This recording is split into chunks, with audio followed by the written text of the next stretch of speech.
By the time he was 32 years old, he had conquered more of the known world than any man before him, and he had never lost a battle. He had crossed deserts that swallowed whole armies, taken mountain fortresses that men swore could not be taken, and ridden so far east that his own soldiers believed they had come to the edge of the world and quietly refused to go one step further. Cities carried his name from the mouth of the Nile to the cold foothills beyond Bactria.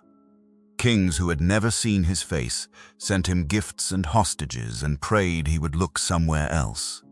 And then, in a hot upper room in Babylon, with the marshes steaming beyond the palace walls, and the river running low and brown in the summer heat, he lay burning with fever and could no longer speak. His soldiers heard the rumors and would not believe them. They came to the palace gates and demanded to see him, and when the doors were opened, they walked past his bed in a long, silent file, thousands of them, and he could not lift his head, so he greeted each man the only way he had left, with his eyes. They asked him, at the end, to whom he left his kingdom. Whatever he answered, or whether he answered at all, has been argued over for more than 2,000 years.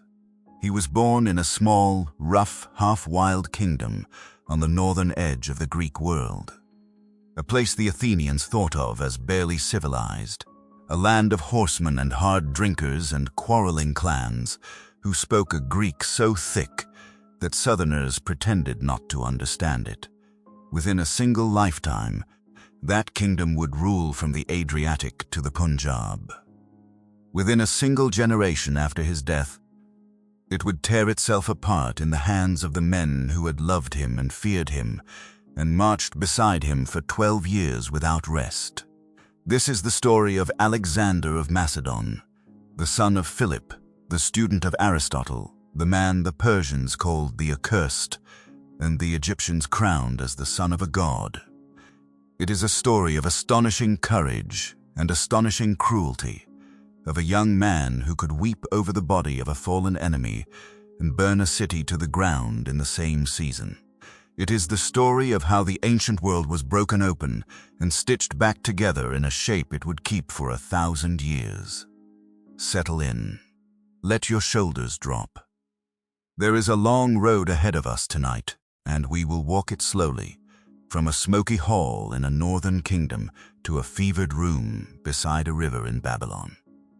If you are listening from somewhere far away, leave a comment and tell me where in the world you are and what time it is where you lie. I like to imagine all of us drifting off together in the dark. Before there was Alexander, there was Macedon, and for most of its history, Macedon was not important. It lay in the north, a broad plain of good black soil rimmed by mountains, watered by rivers that came down cold from the highlands and spread out into marsh and pasture before reaching the sea. To the south lay the Greece everyone remembers, the Greece of marble and philosophy, and quarreling city-states, of Athens with its harbor and its theaters, of Sparta with its terrifying discipline, of Thebes and Corinth, and 100 smaller towns, each convinced of its own importance. To the north and west lay tribes the Greeks called barbarians, the Illyrians and the Paeonians and the Thracians, who came down through the passes when the harvests were poor and took what they wanted. Macedon sat in between, and for centuries it was squeezed from both directions. It was a kingdom of two halves that did not much like each other. Down on the plain, in the lowlands near the coast, there were towns and farms, and a court that tried very hard to look Greek. Up in the highlands, in the cantons of Orestis and Lyncestis and Elymaea, there were clan chieftains who ruled their own valleys and paid attention to the king in the lowlands only when it suited them. Some of these highland families were royal in their own right, older than the ruling house, and they never forgot it. A Macedonian king spent as much of his energy holding his own nobles together as he did fighting foreigners. The Macedonians were horse people. The plain bred good horses and the aristocracy rode them, and a young nobleman was not considered a man until he had killed a boar without a hunting net and killed an enemy in battle. Until he had done the first, he could not recline at dinner, but had to sit up like a boy while the others lay on their couches and drank. These were not decorative customs. They were the shape of a society where the king was not a remote god-king behind a curtain, but the first among a company of armed and dangerous friends, men who called themselves companions, who drank with him and hunted with him, and, on more than one occasion, murdered him. That was the other thing about Macedon. Its kings did not often die in bed. In the century before Alexander was born, king after king came to the throne through a killing or left it through one. Assassination was practically a constitutional procedure. The royal house claimed descent from Heracles, the strongman hero and son of Zeus, and through him from the god himself, and this claim mattered enormously to them. But a divine ancestor was no protection against a knife in a corridor. The Greeks to the south were not sure what to make of these people. Officially, the Macedonian royal family was accepted as Greek. They were permitted to compete at the Olympic Games, which no barbarian could do. Their kings invited Greek poets and artists north and paid them well. The great tragedian Euripides spent the last years of his life at the Macedonian court and died there, and it is said he was writing his strange, wild play about the god Dionysus among the northern mountains when the end came. But acceptance at the top did not mean acceptance all the way down. Athenian orators used the word Macedonian the way one might use the name of a rough village. They sneered at the accent, the heavy drinking, the polygamy of the kings, the sense that these were people who had come late to civilization and had not entirely finished the process. That contempt would cost them. The turning point came in the year 359 BC, and it came out of a disaster. A Macedonian king named Perdiccas, with his army, marched against the Illyrians and was destroyed. 4,000 Macedonians died on the field, the king among them. The kingdom was left with an infant heir, a shattered army, Illyrians pressing from the west, Paeonians from the north, Thracians from the east, and at least 2 rival claimants to the throne backed by foreign money. Into that wreckage stepped the dead king's younger brother, a man of about 23 named Philip. Philip had spent part of his youth as a hostage in Thebes, which at that moment was the strongest military power in Greece. He had been kept in the house of a distinguished Theban family and had watched, at close range, the men who had just done the impossible and broken the Spartan army in the field. He had seen how Theban commanders massed their strength on one wing instead of spreading it evenly. He had seen soldiers drilled until formation changes were reflex. He had seen what discipline could do to courage. He came home from that captivity with an education that no Macedonian king had ever had before. He also had a talent his rivals underestimated, which was that he was extremely good at buying time. In his first months, he sent embassies in every direction. He paid off the Paeonians. He bribed the Thracians to abandon one claimant and had another quietly killed. He gave the Athenians something they wanted, so they would stop supporting a rival. And while he was making all these promises, he was doing the thing that actually mattered, which was rebuilding the army from the bottom up. The Macedonian infantry had always been the weak part. The nobles fought as cavalry and fought well, but the common levies were poorly equipped and poorly trained, farmers and herdsmen brought out for a season. Philip turned them into professionals. He drilled them all year. He marched them 30 miles at a stretch under full load and cut their baggage train so that soldiers carried their own flour and their own gear instead of a crowd of servants and carts slowing everything down. And he armed them with a weapon that changed the shape of battle in the Mediterranean world. It was called the sarissa. It was a pike made of tough cornel wood in two lengths joined by a bronze sleeve, with an iron head at one end and a heavy iron butt spike at the other, to balance it and to finish wounded men on the ground as the line advanced over them. It was roughly 18 feet long, more than twice the length of an ordinary Greek spear, and it took 2 hands to hold. A man carrying it could only manage a small shield slung on his shoulder. Alone, he was almost helpless. In formation, packed shoulder to shoulder in a block 16 ranks deep, he was part of something that no infantry in the world could approach from the front. The first 5 ranks leveled their pikes, and the points of all 5 projected beyond the front rank, so that an enemy trying to reach the first Macedonian had to come through 5 iron heads swaying in front of him. The ranks behind held their pikes upright, a moving thicket, and the whole formation went forward at a walk with a low continuous noise, like wind in a forest. This was the phalanx that Alexander would inherit. It was not by itself a war-winning machine. It was slow, it could not turn quickly, and on broken ground it came apart and became a crowd of men holding useless poles. Its real function was to fix the enemy in place, to pin an army against a wall of iron so that it could not go forward and could not disengage, while somewhere else on the field the decisive blow was struck. That blow was delivered by the cavalry, and above all by the companions, the noble horsemen of Macedon, who charged in a wedge with the king at the point of it.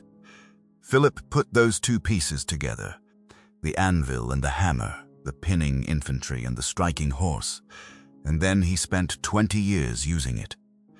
He took the gold and silver mines of Mount Pangaeum in the east, which gave him an income of 1,000 talents a year, an enormous sum, more than Athens raised from its whole empire in its best days, and he spent it as fast as it came in on soldiers and bribes and siege engineers. He said, or was said to have said, that no wall was too high for a donkey loaded with gold to climb over. He fought constantly, and he paid for it in his body. He lost an eye to an arrow at the siege of Methone. He took a spear through the thigh in Thrace that left him limping for the rest of his life. He broke a collarbone and mangled a hand. By the time he was in his 40s, he was a scarred, half-blind, limping man with a reputation for drunkenness and an unbroken record of winning. And in the summer of the year 356 BC, in the middle of all this, in the old royal capital at Pella, one of his wives gave birth to a son.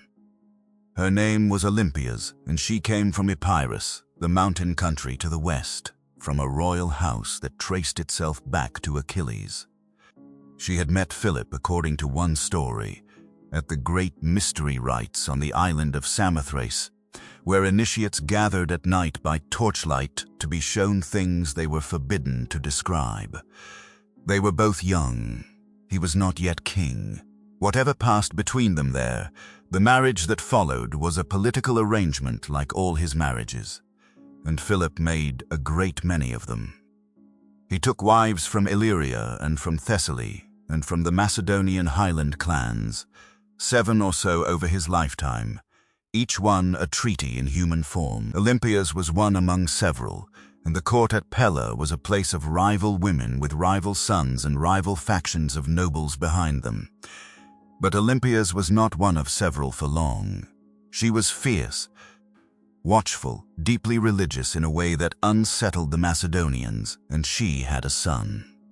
The stories about her have been retold so many times, and with such obvious later invention, that it is hard to get behind them. She was said to be devoted to the ecstatic worship of Dionysus, to lead women into the hills at night with torches, to keep tame snakes that coiled about her arms and slid through the ivy of her rooms, and on one alarming occasion, through her marriage bed.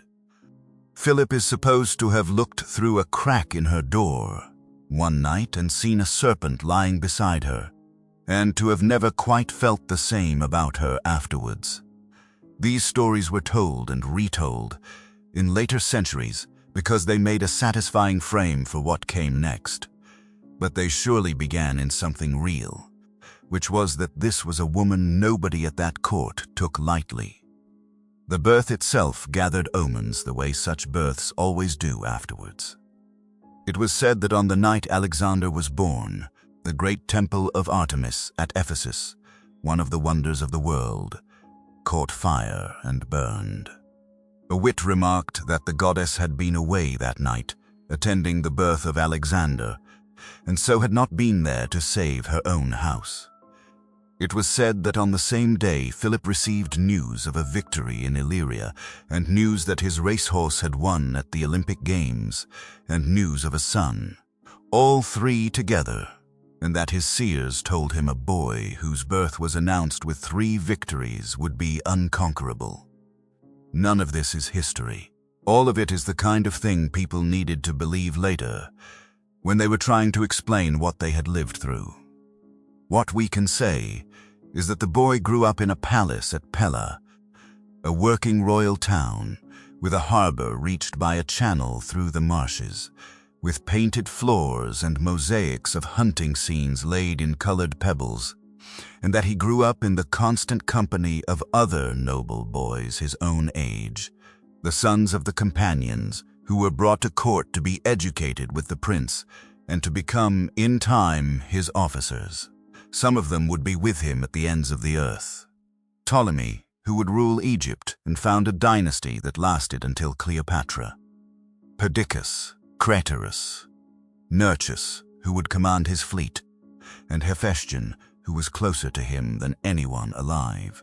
He was raised in the earliest years by a nurse, and then by a tutor named Leonidas, a relative of his mother, a hard man who inspected the boy's bedding for luxuries and searched his chests for treats his mother might have smuggled in.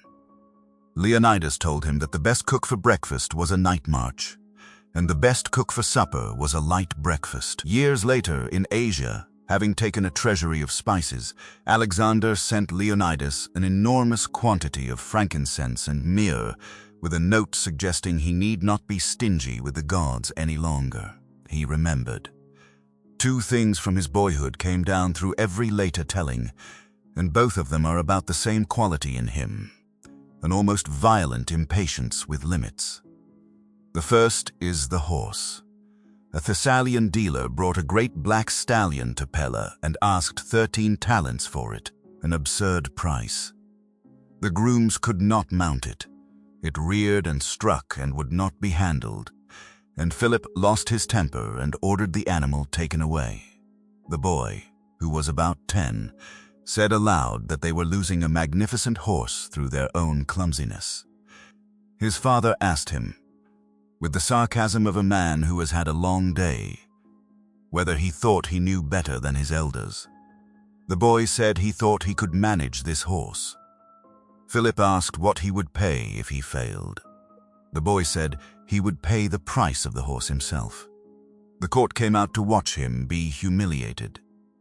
He had noticed something the grooms had not. The horse was not vicious. It was frightened of its own shadow, which was thrown forward and jerking on the ground in front of it in the low sun. So he took the bridle and turned the animal to face directly into the light, so that the shadow fell behind. He talked to it and stroked it and walked beside it until it settled. Then he let his cloak fall quietly to the ground and swung up. The name of the horse was Bucephalus, which means ox head, perhaps for a broad brow or a brand. He would ride it for the next 20 years, across the Hellespont and through Asia and over the Hindu Kush, and it would die in the far east of India as an old horse of about 30. And he would build a city over its grave, and name the city after it. The story ends with Philip weeping and embracing his son and saying, "My boy, you must find a kingdom big enough for your ambitions, for Macedonia is too small for you." That line has the polish of a thing invented later, but the horse was real. The horse is mentioned by everyone. The second thing is the teacher. When Alexander was 13, Philip decided that the usual court tutors would not do, and he looked south for the most distinguished mind he could hire. He settled on a man from Stagira, a small town in the Chalcidice that Philip himself had recently destroyed. The man's father had been physician to Alexander's grandfather, so there was a family connection to the court. He had spent 20 years in Athens at Plato's academy, and had left it after Plato died. His name was Aristotle. Philip gave them the sanctuary of the nymphs at Mysa, in the foothills west of the capital, a place of shaded walks and stone seats and cool water, away from the noise and the drinking of the court. There, for 3 years, the prince and a small group of noble boys were taught by a man who was in the process of trying to organize the whole of human knowledge into a single system. We do not know most of what was said there. We know Aristotle was interested in everything, in the anatomy of animals, and the classification of plants, and the constitutions of cities, and the structure of tragedy, and the nature of the good life. We know Alexander later took an interest in natural history and sent specimens and observations back to his old teacher from the East, which suggests those lessons stuck. We know that he was given a copy of the Iliad annotated by Aristotle, and that this copy went with him for the rest of his life, kept under his pillow at night, along with a dagger. That last detail is worth sitting with for a moment, because it explains a great deal of what follows. The Iliad is not a book about empire. It is a book about a young man who is offered a choice between a long, quiet life at home, forgotten, and a short life of unbearable brilliance that will be sung about forever. Achilles takes the second. Alexander, who was told from childhood that Achilles was his ancestor on his mother's side, read that poem again and again and treated it as a personal instruction. He would sacrifice at Achilles' tomb. He would model his grief on Achilles' grief. He would speak without embarrassment of the glory that outlasts the body. Modern people sometimes struggle with this because we read ambition on that scale as a kind of illness. To Alexander, it was the whole point. Everything he did afterwards makes more sense if you keep in mind that he had decided, very young, on the short life. The lessons at Mysa ended abruptly when he was 16. Philip marched east against the Thracians and left the boy behind at Pella as regent, with the royal seal, in charge of the kingdom. He did not sit still. A Thracian people called the Maedi revolted in the north. Alexander took an army out, beat them, drove them off their land, planted a garrison colony on the site, and named it Alexandropolis after himself at the age of 16. His father had a town named for him, now so did he. 2 years later, in the summer of 338 BC, father and son stood together on a battlefield in Boeotia against the combined armies of Athens and Thebes at a place called Chaeronea. It was the last stand of the old free Greece, and it was, in a sense, decided by an 18-year-old.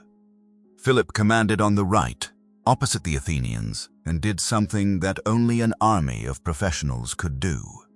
He advanced, engaged, and then began to withdraw in good order, keeping his line intact while stepping backwards.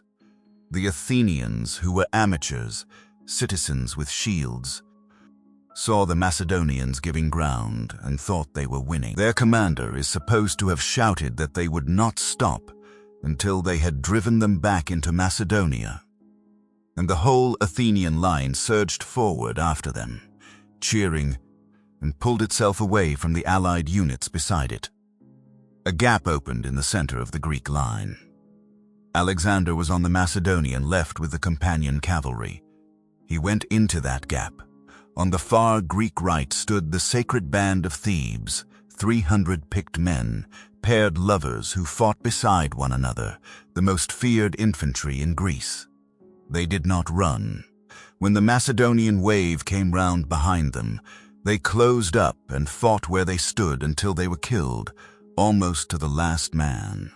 Later, When Philip walked the field and came to the place where they lay in their ranks, still in formation, he is said to have wept, and to have said that anyone who suspected those men of anything base deserved to die. A great stone lion was raised over their common grave. Its broken pieces were dug up in the 19th century and set up again, and it stands there still, above the bones.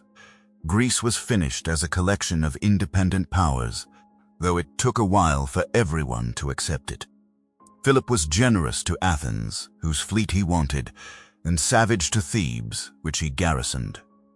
He summoned the Greek states to Corinth, formed them into a league with himself as commander, and announced the war that this league had been created to fight. They were going to invade the Persian Empire. To understand why that announcement was not madness, you have to understand what the Persian Empire actually was, and what it looked like from the outside in the middle of the 4th century BC. It was, at that moment, the largest empire the world had ever seen.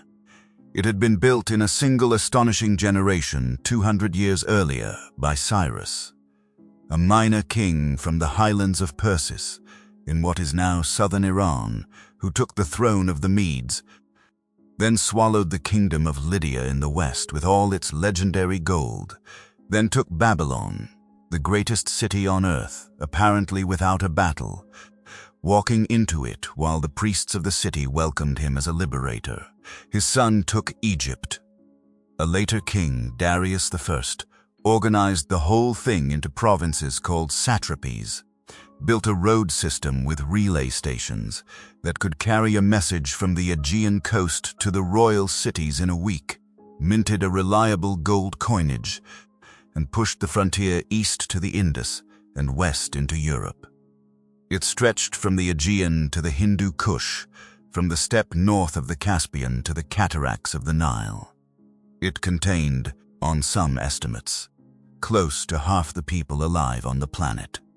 It spoke dozens of languages and worshipped hundreds of gods, and its administration ran in Aramaic, because that was the language merchants and scribes already used from Egypt to Mesopotamia. The Persians did not usually try to make their subjects Persian. That is the thing most people miss about them. They collected tribute, they demanded soldiers when they needed them, and they otherwise left local elites, local laws, and local temples largely alone. When Cyrus took Babylon, he made offerings to Babylon's gods. He sent the exiled Judeans home from captivity and paid for their temple to be rebuilt, and they wrote of him in their scriptures as an anointed one. This was not sentiment. It was a very effective method of ruling a great many people with a small number of Persians. The Greeks had good reason to remember them differently, because the Greeks had been invaded twice. In 490 BC, a Persian force landed at Marathon and was thrown back into the sea by the Athenians. 10 years later, the king Xerxes came in overwhelming strength, bridged the Hellespont, marched an army along the coast with a fleet keeping pace, was held for 3 days at the pass of Thermopylae by a small force under a Spartan king who died there with his men, and then burned Athens. The Greeks had evacuated it. Their fleet trapped and destroyed the Persian navy in the narrows off Salamis, and the following year the invading army was broken at Plataea, and the Persians went home and did not come back. That was the founding story of Greek self-understanding, and the Greeks never stopped telling it. Free men against slaves, west against east, a few 100,000 against millions. The numbers in the telling grew every century. But there was a second half to that relationship, and it was much less flattering.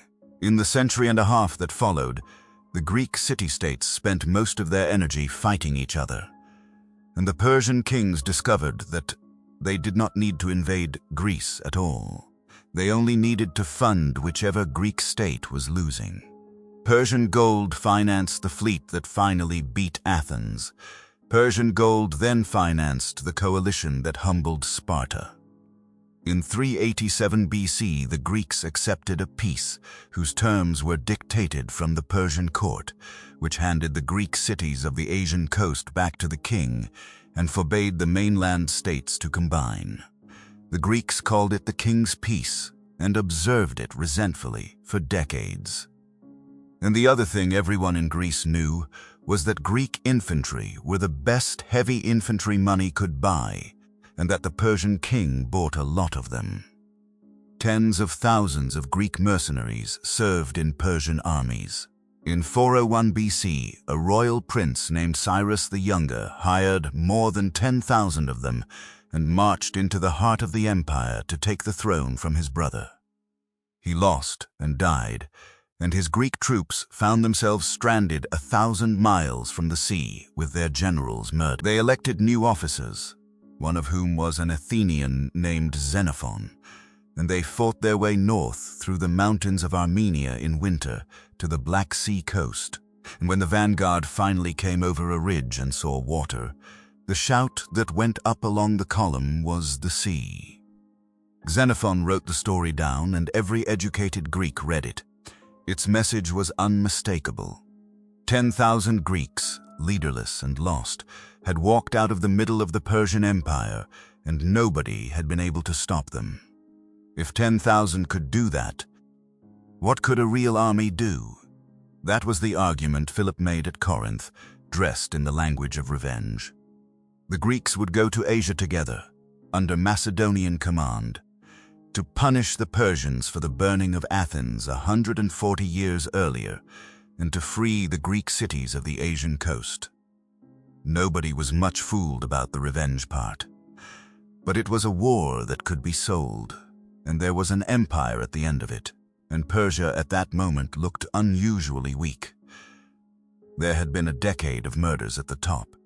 A eunuch named Bagoas had poisoned one king and then another, and had finally been forced to drink poison himself by the man he had just put on the throne, a distant cousin of the royal house who took the name Darius III and who had been ruling for barely a year. Philip sent an advance force of 10,000 men across into Asia Minor in the spring of 336 BC to secure a bridgehead. He would follow with the main army as soon as he had dealt with one last piece of family business. He was getting married again. The bride was a Macedonian noblewoman named Cleopatra, niece of one of his senior generals, and this marriage was different from the others, because she was not a foreign treaty. She was Macedonian. Any son she bore would be Macedonian on both sides, with no Epirote mother and no whisper of the foreign about him. At the wedding feast, with the wine going round, her uncle stood and called on the Macedonians to pray to the gods for a legitimate heir to the kingdom. Alexander, who was 20, threw his cup at him and asked what he was then, a bastard. Philip got up, drew his sword, and lurched at his own son, and his bad leg and the wine took him down onto the floor of his own hall in front of everyone. Alexander stood over him and said, "Look, men, here is the man who was preparing to cross from Europe to Asia, and he has fallen crossing from one couch to another.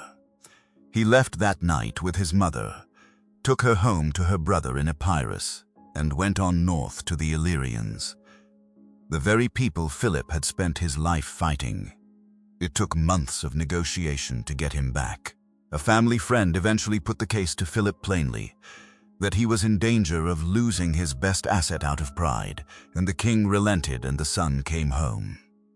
But it was not the same afterwards. There was another incident, a garbled business about a marriage proposal from a Persian satrap that Alexander tried to intercept for himself, which enraged Philip and got several of Alexander's closest friends banished, including Ptolemy and Nearchus and Harpalus. The court in that summer of 336 BC was a place of watchful silences. Philip planned an enormous festival at Aige, the old royal center at the foot of the mountains, to celebrate the wedding of his daughter, another Cleopatra, to Olympias' brother, the king of Epirus. Guests came from all over Greece. There were athletic contests and banquets and gifts. On the day of the great procession into the theater, statues of the 12 gods were carried in, and behind them, in the same procession, came a 13th statue of Philip. He walked into the theater in a white cloak, deliberately, without his bodyguards close around him, to show the assembled Greeks that he stood among them, unafraid. One of his own guards, a young Macedonian named Pausanias, stepped forward and drove a short Celtic blade between his ribs. Philip died on the ground in the entrance of the theater. The killer ran for the gate where horses were waiting, caught his foot in a vine root, fell, and was cut down by 3 of the guards before he could be questioned, which is the sort of detail that has kept people arguing for 2,000 years. The stated motive was personal and squalid. Pausanias had suffered a horrifying assault at the hands of associates of the same general whose niece Philip had just married, had demanded justice from the king, and had received nothing because the general was too important to touch. The king had tried to buy him off with promotion instead. That is the version we have, and it may well be the whole of it. But the men who cut the assassin down before he could speak were connected to Alexander's circle, and Olympias, who had been humiliated by the new marriage and pushed aside, was said to have honored the killer's grave. Ancient writers noticed all of this. Whether Alexander knew anything, we cannot say and never will. What is certain is that he moved with a speed that suggests he had thought about what to do. He was 20 years old, and by nightfall he was the king. The first thing a new Macedonian king had to do was survive the first month. He had the army, or at least the part of it that was at Aegae, and he had 2 men who mattered more than any others in those first hours. One was Antipater, a gray, dry, immensely capable officer of Philip's generation, who had run the kingdom while Philip campaigned and who now presented Alexander to the assembled soldiers and had him acclaimed. The other was Parmenion, the senior general of the army, who was at that moment across the water in Asia with the advance force, and whose support could not be assumed but who gave it, and whose price was that his family stayed near the top for the next 7 years. Then came the killer. A cousin from the Highland house of Lyncestis was executed along with his brothers for complicity, real or convenient. Attalus, the general whose niece Philip had married, was in Asia with Parmenion and was too dangerous to leave alive, and an officer was sent across with orders to bring him back or, if that proved awkward, to kill him. He killed him. The infant child of Philip and Cleopatra was murdered, and the young widow with it. And although Alexander is said to have been angry about that particular piece of work, it was Olympias who was blamed for it, and Alexander who benefited. This is the part of the story that gets left out of the heroic versions, and it should not be. The man who conquered the world began by cleaning out his own house with a thoroughness that was normal for Macedon, and horrifying by any other standard. Meanwhile, the news of Philip's death traveled south, and everywhere it went, it produced the same reaction, which was relief and then opportunity. Thessaly, which had accepted Philip as its leader, began to slip away. Thebes started talking about expelling its Macedonian garrison. In Athens, the great orator Demosthenes, who had spent his career warning that Philip would swallow Greece, and had been proved right, appeared in public wearing a garland to celebrate the death, though he had just lost a daughter, and told the assembly that the boy in Macedon was a simpleton who would be content to stay at home and perform sacrifices. The Persian court, hearing the same reports, thought the crisis had solved itself. Alexander moved before any of them had finished talking. He took an army south at extraordinary speed. When he found the pass at Tempe held against him, he did not besiege it. He set his men to cutting steps into the flank of Mount Ossa, and went over the mountain and came down behind the position. And the Thessalians, who woke to find a Macedonian army on the wrong side of their defenses, thought better of the whole business and elected him their leader instead. He went on south, was recognized at Thermopylae, and arrived outside Thebes so soon after leaving home that the Thebans could hardly believe he was the same person they had been discussing. Athens sent an embassy apologizing for having been slow to congratulate him. He accepted the apology with perfect courtesy. At Corinth, the League confirmed him in his father's command against Persia. It was during this visit to Corinth that he is supposed to have met the philosopher Diogenes, who lived in a jar and owned nothing on principle. The king came to see him with a crowd of attendants and found the old man lying in the sun. Alexander offered him anything he wanted. Diogenes asked him to stand a little to the side because he was blocking the light. The courtiers laughed. Alexander said that if he were not Alexander, he would want to be Diogenes. The story is probably too neat to be true, but it survived because it caught some. Here was a young man with an appetite so large that the only person he could admire was one who had no appetite at all. Then he went north again, because he was not going to leave for Asia with the frontier open behind him. The Thracian campaign of the spring of 335 BC is one of the least famous things he ever did and one of the most revealing. He marched into the Balkans, up into the high passes, and at one of them found a tribal force waiting on the crest with a barricade of heavy carts arranged along the slope above him. Their plan was simple. When the Macedonian column came up the narrow track, they would release the carts to roll down and smash the formation apart. Alexander told his infantry what was coming and gave them instructions. Where the ground was wide enough, they were to open their ranks and let the carts pass between them. Where it was too narrow for that, they were to lie flat on the ground, kneel down and lock their shields into a continuous roof over their bodies, and let the carts bounce over the top. The carts came down. Not one man was killed. The Macedonians got up, formed, and took the position. He pushed on to the Danube, where a large force of Getae had gathered on the far bank, believing the river was protection enough. He crossed at night, in a country with no bridge and no boats to speak of, by having his men stuff their leather tent covers with hay and sew them shut to make floats, and gathering every dugout canoe from the local fishermen, and ferrying 4,000 infantry and 1,500 cavalry over in the dark. They landed in a field of standing grain and walked through it, holding their pikes level to flatten a path. The Getae, who woke to find an army that could not possibly be there standing in their crops, abandoned their town and fled into the steppe.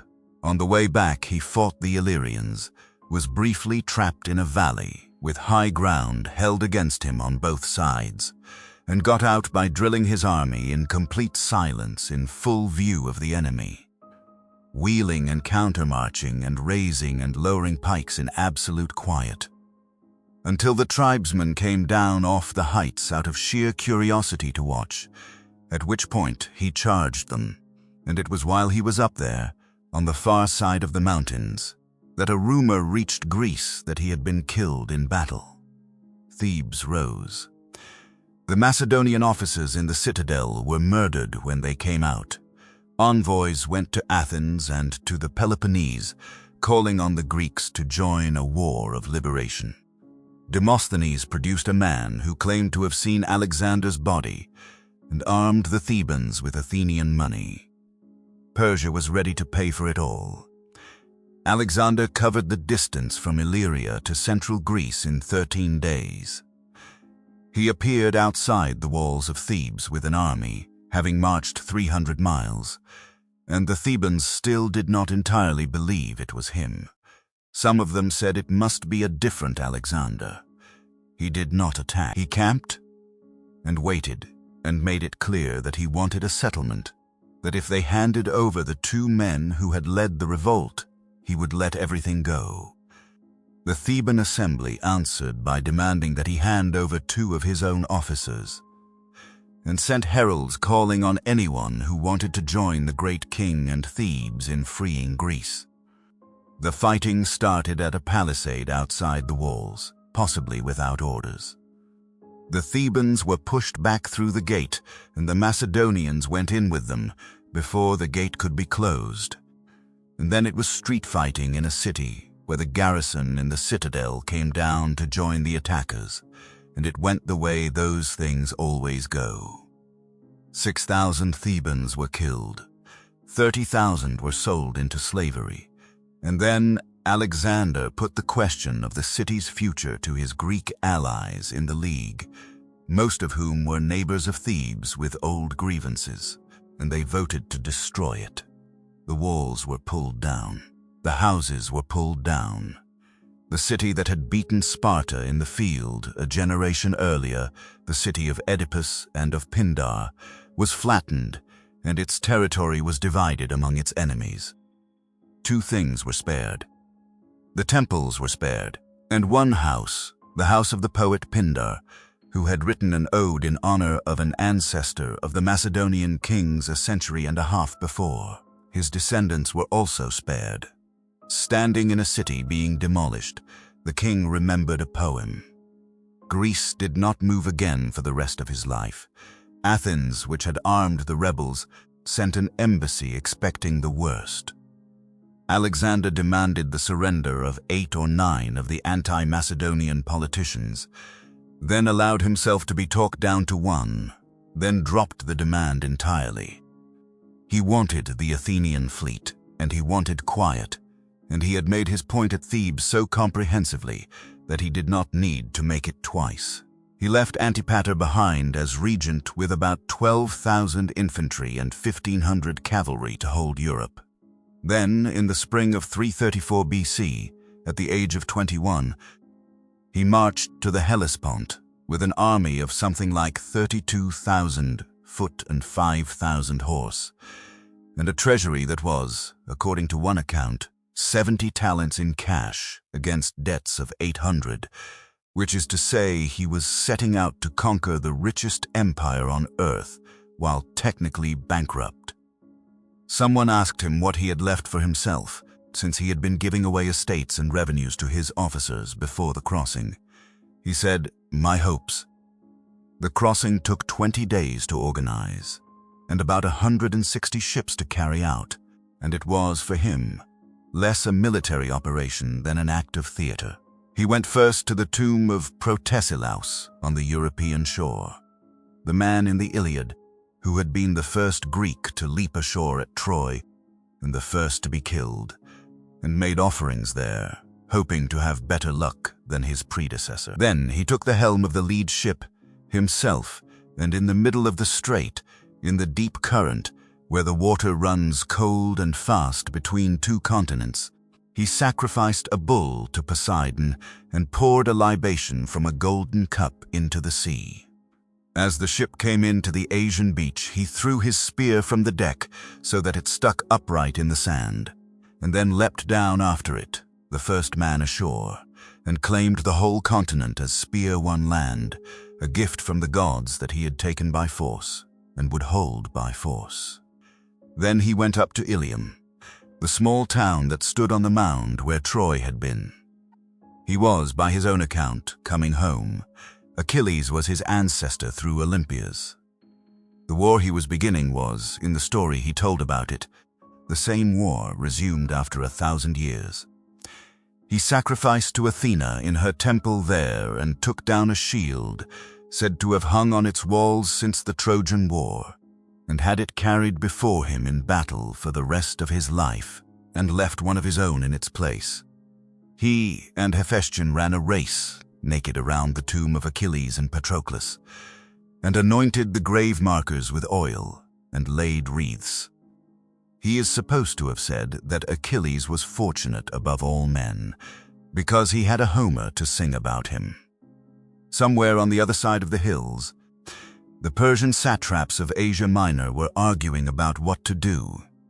They had gathered a substantial force at Zelea, perhaps 20,000 cavalry and a large body of Greek mercenary infantry under a Rhodian commander named Memnon, who was the one genuinely first-rate soldier on the Persian side and who had been fighting the Macedonian advance force for 2 years already.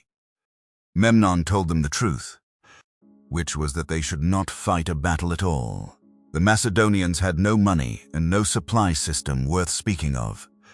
They should burn the crops, empty the countryside, refuse an engagement, and let the invasion starve, while the Persian fleet, which was the strongest in the Mediterranean, carried the war across into Greece and paid the Spartans to rise. It was exactly the right strategy, and the satraps would not hear of it. It meant burning their own provinces and their own estates, and it was proposed by a Greek. One of them said he would not allow a single house belonging to his subjects to be destroyed.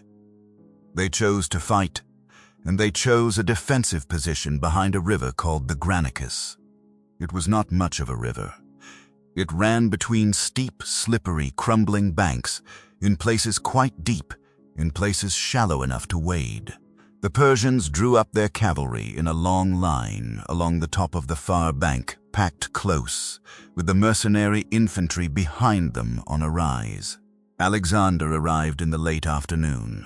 Parmenion, who was 60 years old and had fought in every war Philip ever fought, advised camping on the near bank and crossing at dawn, when the Persians, who could not hold their whole position all night, would have pulled back. It was the sensible advice. Alexander said that he would be ashamed, having crossed the Hellespont, to be stopped by a stream. What he did next has been reconstructed a dozen different ways, because the two main ancient accounts disagree. What is not in dispute is that the Macedonians went into that water in the face of the enemy, that the king led the right wing personally, and that he could be picked out from a considerable distance by a white plume, or 2 white plumes, on his helmet.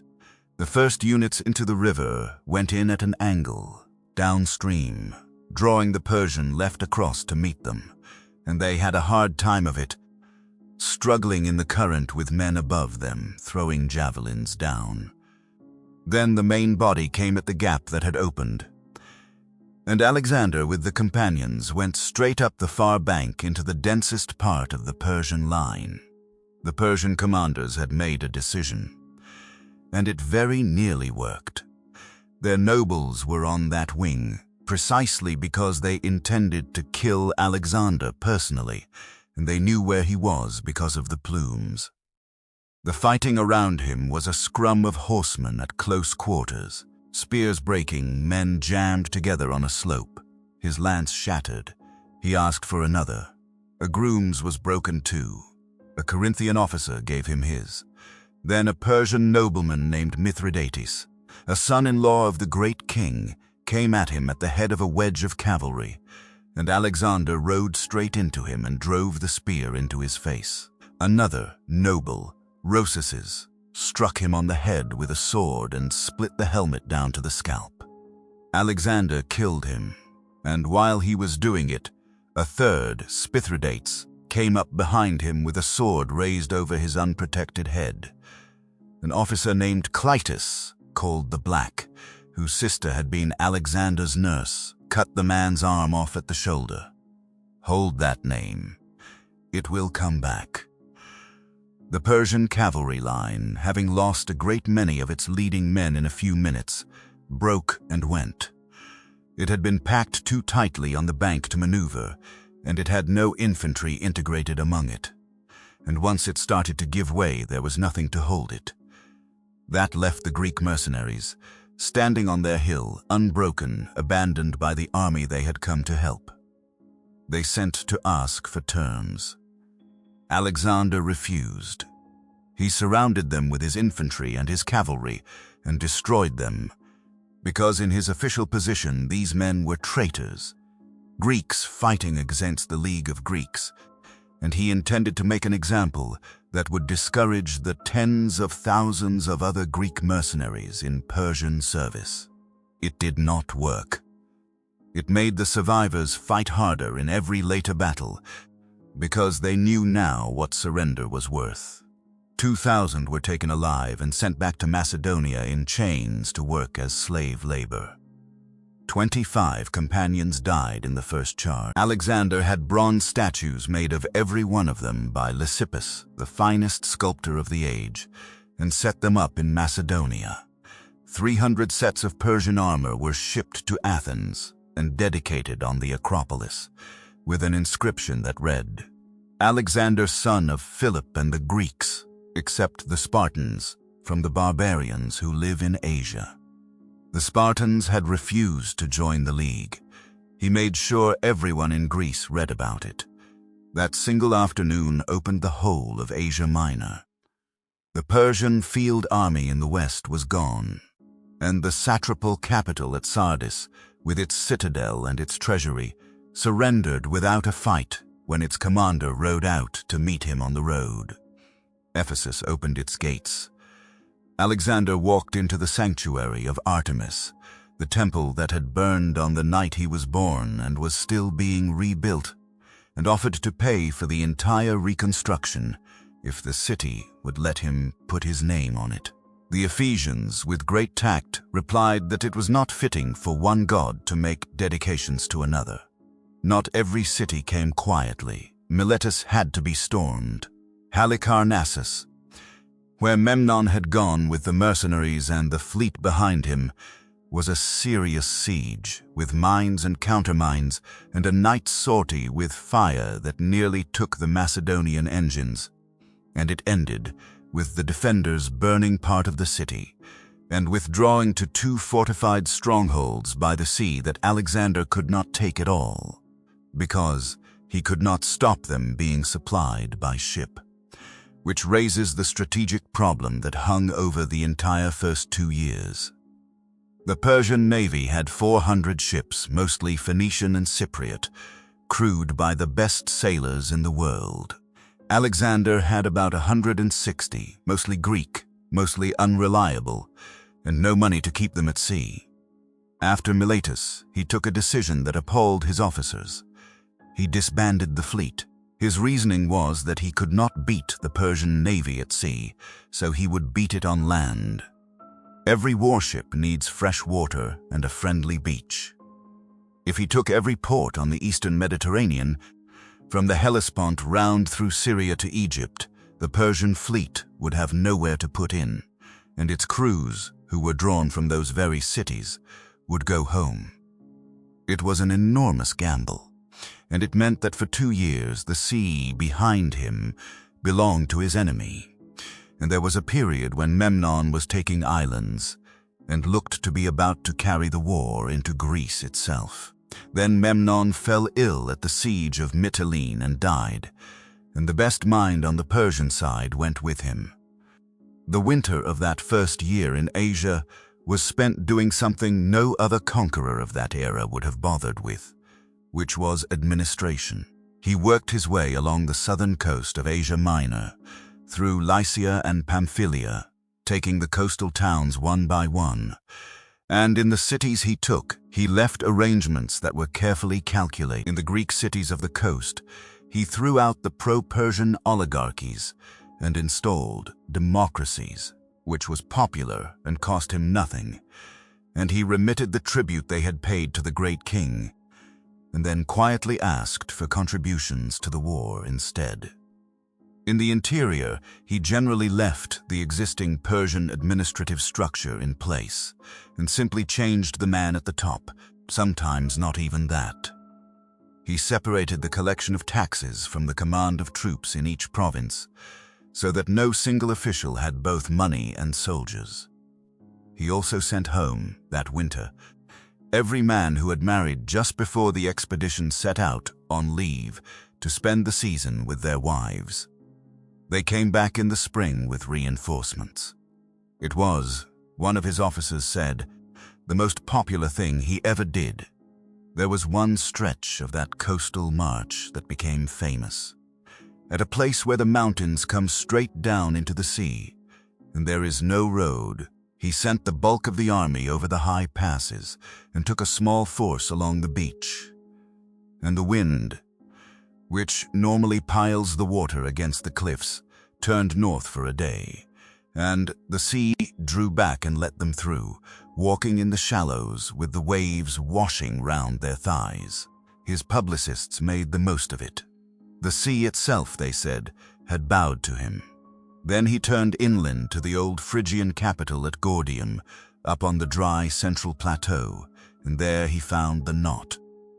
In the citadel stood an ancient wagon, and its yoke was fastened to its pole by a knot of cornel bark, tied so intricately that the ends were hidden inside it, and no one could see where it began. The local tradition said that whoever untied it would rule Asia. He looked at it. He could not find the ends. And then, depending on which account you believe, he either drew his sword and cut it in half, or he pulled the pin out of the yoke pole and slid the whole knot off intact. The sword version is the one that survived, because it is the better story, and because it says something true about him. Presented with a problem defined by rules he had not agreed to, he simply refused the rules. That night there was thunder and lightning, and his seer announced that the gods approved. At Gordium, the reinforcements from Macedonia joined him, and there also came the news that Memnon was dead.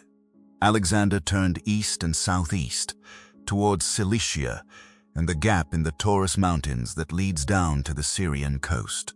The pass was called the Cilician Gates. It is a gorge so narrow in places that a cart cannot turn round in it, with cliffs going up on both sides, and a handful of determined men could hold it against an army. It was held. Alexander took a picked force up at night to storm the position, and the Persian garrison, hearing that he was coming personally, abandoned it and ran. He walked down into Cilicia, and, when he saw the pass from below in daylight, he said that he had never had such a piece of luck in his life. At Tarsus he nearly died, and not from a wound. He came into the city hot and filthy from a forced march, and the river Cydnus ran through it, coming straight down off the snows of the Taurus, and he stripped and swam in it. The shock of the cold water threw him into a violent fever. For days he could not move. The army sat in Cilicia listening to reports that the king was dying, while somewhere east of the mountains, the great king was assembling the largest army the empire could produce. His doctors would not treat him, because if the king died in their care, his officers would kill them. Only one, a Greek from Acarnania, named Philip, who had known him since he was a child, was willing to try, and proposed a purge so violent that he warned it would be dangerous. While the medicine was being prepared, a letter arrived from Parmenion, warning that Philip the doctor had been bribed by the Persians to poison him. Alexander read the letter. Then he took the cup in one hand and handed the letter to the doctor with the other, and drank while the man read it. He collapsed, lost his voice, and was insensible for some days. Then he recovered. Whether the story is exactly true hardly matters. It is the story his army told each other, and it tells you what they thought of him and what he understood about how to be followed. A man who drinks the cup while his doctor reads the accusation is a man who has decided, in public, whom he trusts. He lost several weeks. In those weeks, Darius III moved. The great king had spent the summer gathering forces at Babylon and had come west with a very large army. The ancient sources give impossible figures, 600,000, and modern estimates run from about 60,000 up to perhaps 100,000. Still comfortably more than double what Alexander had. It included the royal household troops, the Immortals, 10,000 strong, and a body of about 30,000 Greek mercenaries, and the Persian and Median heavy cavalry, and contingents from a dozen nations. It also included, because Persian kings campaigned in the style of Persian kings, the royal treasury, the royal household, the king's mother Sisygambis, his wife, his young son and his daughters, and a train of servants and cooks, and perfumers and pavilions of dyed cloth. Darius has been badly served by history, because the story is told by the winners. He was not a coward or a fool. He had won a reputation in single combat before he came to the throne. He had inherited an empire that had just been through a decade of assassinations, and he had held it together. His mistake at Issus was a specific one, and it came from good intentions. He was waiting on the wide-open plain in Syria, which was excellent ground for his cavalry and his numbers. Alexander was coming south along the coast, slowly, because he had gone back to collect troops. The two armies were separated by the mountains, connected by two passes. Darius, told that the Macedonian delay meant Alexander was afraid to face him, decided not to wait any longer. He took his army north through the inland pass, came down behind the Macedonians onto the narrow coastal strip, and cut them off from their base. It was a bold move, brilliantly executed, and it put the whole Persian army into a bottleneck between the mountains and the sea, on a plain perhaps 2 miles wide, where numbers meant nothing. He found the Macedonians sick and wounded who had been left behind at Issus, and cut off their hands. Alexander, when the first reports came in, refused to believe them and sent officers back up the coast in a ship to look. They came back and said it was true. The Persian army was behind them, astride their line of retreat, camped along a small river called the Pinarus. He called the officers together that night and spoke to them, and then he turned the army round and marched back the way it had come, north in the dark, and slept a few hours by the roadside, and came out of the coastal defile in the morning into a plain with the sea on his left and the mountains on his right, and the Persian army drawn up across it. He came on slowly, taking hours over it, deploying as the ground widened, letting his men rest and eat, riding along the line and calling out to men by name, reminding this unit of something it had done at the Granicus, and that officer of a wound he had taken. It was cold. The river ahead of them had steep banks in places, and the Persians had built up the low places with stakes and rubble. Darius put his Greek mercenaries in the center facing the phalanx, with Persian infantry called the Cardaces on either side, and he massed his best cavalry on his right, down by the sea where the ground was flat and open.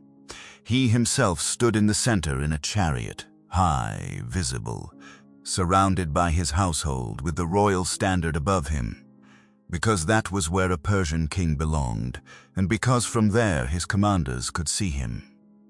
Alexander looked across at that mass of cavalry by the shore and sent his Thessalian horse, the second best cavalry in the world, over to the left to face them quietly, riding behind the cover of his own infantry, so the movement would not be seen. He told Parmenion, who commanded the left, that he was not to lose contact with the sea under any circumstances, and he took his own place, as always, on the right. Then he attacked. The Macedonian right went forward at a run and did not stop at the water. Alexander had seen where the Persian left was weakest, on the inland side where the ground broke up against the hills, and he threw the companion cavalry and the light infantry straight at it before the rest of the line was properly engaged. That wing did not hold. It came apart almost at once, and the horsemen who had been posted there streamed back into the plain behind, and a gap opened between the Persian left and the Persian center. He turned into the gap and rode along it, inward towards the standard and the chariot. In the center, meanwhile, things were going badly for the Macedonians. The phalanx had gone into the riverbed and found the far bank steep and reinforced, and as it climbed, its careful ranks pulled apart, and the Greek mercenaries in Persian pay came down into the breaks. These were professionals fighting professionals, and they knew there would be no surrender accepted, and for a time they had the better of it. 120 Macedonians of note died in that riverbed. The commander of one battalion was killed. If the line had broken there, the whole battle would have gone the other way. Down on the shore, the Persian heavy cavalry crossed the river and hit the Thessalians hard, and the fighting there was as fierce as anywhere on the field, and Parmenion held and kept his flank on the sea, as ordered. But by then Alexander was inside the Persian formation, coming at the king's chariot from the flank with the companions behind him, and the household troops were dying in front of it. Darius's charioteer was killed beside him. Alexander took a sword cut in the thigh in that press, and afterwards made light of it in a letter home. Darius turned the chariot and fled. That is the moment everything turned on, and it deserves to be looked at fairly. In the Greek telling, it is simple cowardice, and it became the founding image of Persian softness for the next 2,000 years. Painted and repainted, the barbarian king in his golden car whipping his horses away from the fighting. But there is another way to see it. A Persian king was not a general in the modern sense. He was the empire in a body.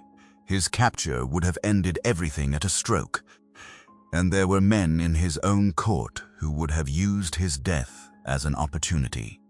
He had a second army, larger than the first, that he could raise in the east, and he could only raise it alive. Either way, once the standard went, the Persian center knew, and the great mass of the army behind the fighting line, packed into a plain too small for it, turned and tried to leave through the mouth of a valley in which there was no room.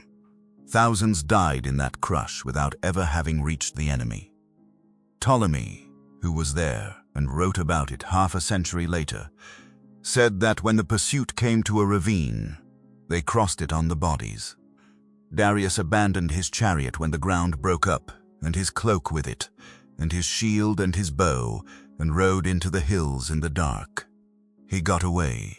He did not stop until he was across the Euphrates, and in the Persian camp that evening, when the Macedonians came in among the pavilions, they found the treasury and the baggage and the household, and they found the tent of the great king himself, with its hangings and its bathtubs of solid gold, and the smell of myrrh and spices soaked into the fabric. And Alexander walked into it and looked around and said, "So this, it seems, is what it is to be a king." They also found his family. Sisygambis, the queen mother, an old woman of immense dignity. Stytira, Darius's wife, said to be the most beautiful woman in Asia. 2 young princesses, and a boy of about 6, the king's son. That night, Alexander went to them with Hephaestion, and the queen mother, seeing 2 young men come in, and looking at the taller and more richly dressed of the 2, went down on the floor before Hephaestion. When she understood her mistake, she was terrified.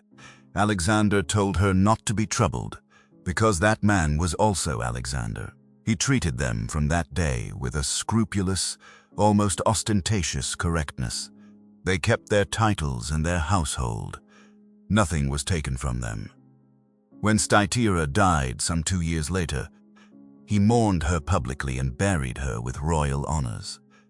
Sisygambis, they said, came to love him like a son, and when the news of his death reached her, years later and far away, she turned her face to the wall and refused food and died. Some of this is propaganda. All of it was also policy. He was not conquering Persia in order to destroy it. He was conquering it in order to have it, and a man who intends to rule Asia does not begin by humiliating its royal women in public. Then came the letters. Darius wrote to him from beyond the Euphrates, asking for his family back and proposing friendship. Alexander wrote back a document that survives in substance and is worth pausing over, because it is the clearest statement of how he understood himself at 23. He listed the injuries Persia had done to Macedon and Greece, going back a century and a half. The invasion, the burning of temples, the gold sent to stir up war behind him, the complicity he suspected in his father's murder. He said that the gods had given him the victory. He said that he now held Asia, and that Darius should come to him in person if he wanted anything, and should address him not as an equal, but as the Lord of all Asia. And he added, coldly, that if Darius disputed the kingdom, he should stand and fight for it and not run away, because wherever he went, Alexander would come after him. A second offer came later at Tyre. 10,000 talents for the family, all the land west of the Euphrates, a marriage alliance with a daughter, friendship. It was, on any rational accounting, a magnificent deal, half the empire without another battle. Parmenion is said to have remarked that if he were Alexander, he would take it. And Alexander said, so would I, if I were Parmenion. That exchange, whether it happened in those words or not, is the hinge of the whole story. The old general was thinking like a Macedonian, in terms of a war with a war aim, plunder and territory, and going home. The king was not thinking in those terms at all, and had not been for some time. There was no amount of land that would satisfy him, because what he wanted was not land. He wanted all of it, and then he wanted to see what was past it. He turned south along the coast of Phoenicia, into the country of the ancient port cities, and here the strategy he had chosen at Miletus came due. Aradus submitted, Byblos submitted. Sidon, which had been sacked by the Persians a generation earlier, and had not forgotten it, welcomed him and threw out its king, and Alexander let the Sidonians choose a new one. And the man they eventually settled on was a distant royal relative, who was working as a gardener and who had to be persuaded to leave his vegetables. The Phoenician squadrons of the Persian fleet, hearing that their home cities had gone over, began to come in and change sides. Cyprus followed. Within months, the naval problem that had haunted him for 2 years simply dissolved, and then he came to Tyre. Tyre was an island. The old city on the mainland had long since been secondary. The Tyre that mattered sat on a rocky island about half a mile offshore, with walls that came straight up out of the sea, and were said to be 150 feet high on the landward side, and 2 harbors, and the strongest naval tradition in the Mediterranean. It had been besieged by the Assyrians for 5 years without falling. It had been besieged by Nebuchadnezzar of Babylon for 13 years without falling. It was, in the ordinary sense of the word, impregnable to a man without a fleet, and Alexander had disbanded his fleet. The Tyrians sent a friendly embassy offering to do whatever he asked. He asked to be allowed to enter the city and sacrifice to Heracles in the great temple. There the god the Tyrians called Melkart, and the Greeks identified with the ancestor of the Macedonian kings. They refused. They pointed out, reasonably, that he could sacrifice at the older temple on the mainland, and that admitting a foreign army into the island was a different matter entirely. They were trying to stay neutral in a war between 2 great powers, which is the ancient occupation of trading cities. He sent heralds to argue the point. The Tyrians killed them and threw the bodies off the wall. What followed took 7 months and is one of the great feats of engineering in the ancient world. He decided to build a road out to the island. They tore down the old mainland city for material and drove piles of cedar from the mountains into the seabed, and dumped rubble and stone between them, and pushed a mole out from the shore into water that grew steadily deeper, 20 feet at the far end. Near the shore, the work was easy. Further out, the Tyrians rowed ships up to the flanks and shot down at the laborers, and archers on the walls picked them off. And the Macedonians had to build screens of hide and 2 great towers at the head of the mole to cover the work. The Tyrians filled an old horse transport with dry brushwood and pitch and sulfur, weighted its stern so the bow rode high, towed it up against the towers, and set it on fire. The wind was behind it. Both towers burned, and men came off in boats and tore up the palisade and destroyed months of work in an afternoon. Alexander began again, wider this time, and then, that spring, the ships started coming. Sidon, Byblos, Aradus sent their squadrons, 80 vessels. Cyprus sent 120. Rhodes sent more. Within weeks, he had over 200 warships crewed by the best sailors in the world, and Tyre, which had counted on the sea, was blockaded in her own harbors. Then it became a matter of grinding.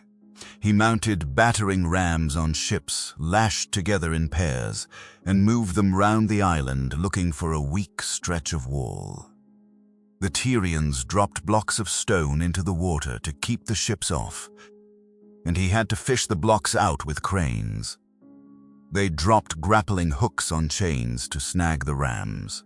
They cut the cables of the anchored ships with divers, and he replaced the cables with chains.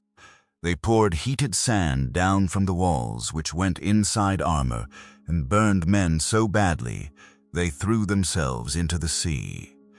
In the 7th month, a section of the wall on the south side gave way, and the assault went in over gangways from the decks of ships, with Alexander among the first across, and the fleet forced both harbors at once. The city was taken street by street, and the killing was ugly. Perhaps 8,000 died. The king, the priests, and those who had taken refuge in the temple of Heracles were spared, as were the Sidonians in the fleet, who quietly smuggled a good number of Tyrians out to their ships. 30,000 were sold into slavery. 2,000 men of fighting age were crucified along the shore. He then went into the temple he had asked to enter 7 months earlier, and made his sacrifice. The mole he built is still there. Sand and silt piled against it over the centuries, and today Tyre is not an island at all, but a promontory joined to the mainland, and the shape of the coastline of Lebanon is a thing one man did in a temper 23 centuries ago. Gaza 2 months later was smaller and no easier. It stood on a mound in the desert, 2 miles from the sea, held by a eunuch commander named Battis, with a garrison of Arab mercenaries who had no intention of surrendering. The engineers told the king it could not be stormed because of the height of the mound. He said that was exactly why it had to be, because taking the impossible thing would frighten everyone else. They built a ramp round the entire circuit of the city, a mound to match the mound. During the siege he was hit twice, once by a catapult bolt that went through his shield and his corselet into his shoulder, and once by a stone that broke his leg. He kept working. It took 2 months. When the wall came down and the city fell, the men of Gaza died fighting in the streets, and the women and children were sold. And here the Achilles obsession turned into something that made even his admirers uncomfortable. There is an account in a later source, and not in the soberest one, that Battis was dragged alive behind a chariot around the city until he died, in imitation of what Achilles did to Hector at Troy. It may not have happened, but people believed it about him. And they believed it because by then they had watched him at Thebes and at Tyre, and they knew that under the courtesy and the generosity and the genuine intellectual curiosity there was something in him that did not stop when it should. It is one of the hardest things about telling this story honestly. The same man who wept at a dead enemy's tent and sat by his friends when they were ill also crucified 2,000 men along a beach because a city had refused him entry. Both are true. They were true at the same time, in the same person, and the ancient world found nothing especially puzzling about that. The road south was now open all the way to Egypt, and there was nothing left in front of him. Egypt did not have to be conquered. Egypt opened. The Persians had held it, on and off, for nearly 200 years, and had held it badly. There had been revolts and reconquests, and the second reconquest, a decade before Alexander arrived, had been accompanied by an insult the Egyptians never forgave: the plundering of temples and, according to the stories they told afterwards, the killing of a sacred bull. The satrap in Memphis had few troops and no appetite for a last stand. He handed over the province and its treasury, and Alexander walked into the oldest civilization on earth without a battle. He behaved, from the moment he arrived, like a man who had read the manual. At Memphis he sacrificed to the Egyptian gods, and above all to Apis, the sacred bull, doing publicly and with visible respect exactly what the last Persian king was said to have desecrated. He held Greek athletic and musical contests and brought famous performers from the Aegean. And the priesthood, who had a great deal of practice at recognizing a new pharaoh, crowned him. There is a subtlety here that matters for everything that follows. In Egyptian religion, the pharaoh was not simply a king. He was the son of Amun, the living link between the gods and the land, and the temple reliefs and the royal titles said so without embarrassment.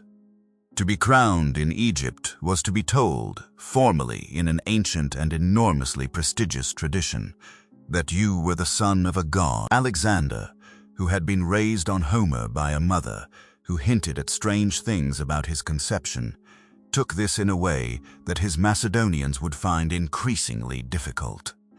In the winter, he went west along the coast, to a strip of limestone ridge between the sea and a wide freshwater lake, with a small fishing village called Rakotis on it, and an island offshore called Pharos, mentioned in the Odyssey.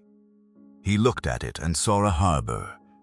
He laid out the city himself, walking the ground with his architect, marking the line of the walls and the main streets and the sites of the market and the temples. There was no chalk, so they used barley meal from the soldiers' rations to draw the lines on the dark soil, and birds came down in flocks and ate it. The seers, quick as ever, said this meant the city would feed many nations. Alexandria was one of perhaps 70 cities he founded, and it is the one that mattered. Within a century, it was the largest city in the Mediterranean world, with a lighthouse on Pharos that stood 400 feet high and burned all night and became one of the 7 wonders, and a library that tried, seriously and systematically, to collect every book in the world. Scholars there measured the circumference of the earth to within a few % of the true figure. They edited Homer into the text we still read. They worked out that the earth might go round the sun 17 centuries before anyone was ready to hear it. Euclid taught there. It was the intellectual capital of the world for 600 years, and it began as a line of barley flour eaten by seabirds. Then he went into the desert. The oracle of Amun at Siwa lies about 300 miles west of the Nile, in an oasis of palms and salt lakes in the middle of the Libyan sand. It was famous throughout the Greek world. Both Heracles and Perseus, the 2 heroes he claimed as ancestors, were said to have consulted it. He took a small escort and went, and the journey nearly killed them. The water ran out. Then, out of a clear sky, rain fell in the desert. Then a sandstorm came up and buried the track, and the guides lost their way, and the party was saved, in one account by 2 ravens flying ahead of them and calling, and in another by a pair of talking snakes. Whatever led them, they came out of the sand into the green of the oasis, with its springs and its groves. What happened inside the temple, nobody knows. The priest came out to meet him and greeted him, in slightly broken Greek, as a son. Whether he meant to say the customary Egyptian formula, son of Amun, or simply mangled a polite address, is one of those tiny accidents on which history sometimes turns. Alexander then went into the sanctuary alone, while his companions waited outside. When he came out, he said only that he had heard what he wished to hear, and that he would tell his mother about it one day. in private. He never told anyone else. And from that point onward, something changed, first slowly, and then not slowly at all. It is easy to be cynical. A ruler who wanted to hold Egypt, and then Asia, had every practical reason to accept a divine title, because that was the language in which authority was expressed everywhere he was going. It cost nothing in Memphis or Babylon and bought a great deal. But there are moments later, moments when he is alone with men who had known him since he was a boy, when it does not look like calculation. He began signing letters in ways that raised eyebrows. He allowed comparisons to Heracles and Dionysus, both of whom had been born mortal and become gods, to circulate without correcting them. At a drinking party years later, a courtier flattered him with the idea, and an old officer said sourly that here was a god who bled like the rest of us. Alexander laughed and said, "Look, my friends, that is blood, and not the fluid that flows in the veins of the blessed gods." He was joking, but he had noticed. The Macedonians did not like it. This was the deepest fault line in the entire enterprise, deeper than exhaustion or distance or plunder, and it would open under him in Bactria, and never really close. Macedonian kingship was not sacred. The king was the first among his companions, a man they drank with and argued with, and could, at need, replace with a knife. They had followed a man. They would not bow to a god. In the spring of 331 BC, he came back to Egypt, made his final arrangements for the province, splitting the civil, military and financial commands between several men so that no one of them could ever rebel with the country's grain in his hands, and then marched north and east. He crossed the Euphrates at Thapsacus, where a Persian force withdrew before him. Then, instead of turning south down the river towards Babylon, which was the obvious road and the one Darius expected, he went northeast through the foothills of Armenia, where the country was cooler, and there was grass for the horses and food for the men in the middle of summer. Darius had spent 2 years rebuilding. He had drawn troops from the far eastern satrapies, the Bactrians and the Sogdians and the Sakai from the steppe, magnificent horsemen who had not been at Issus. He had a picked corps of Indian and Bactrian cavalry and 15 elephants, and 200 scythed chariots with blades projecting from the axles.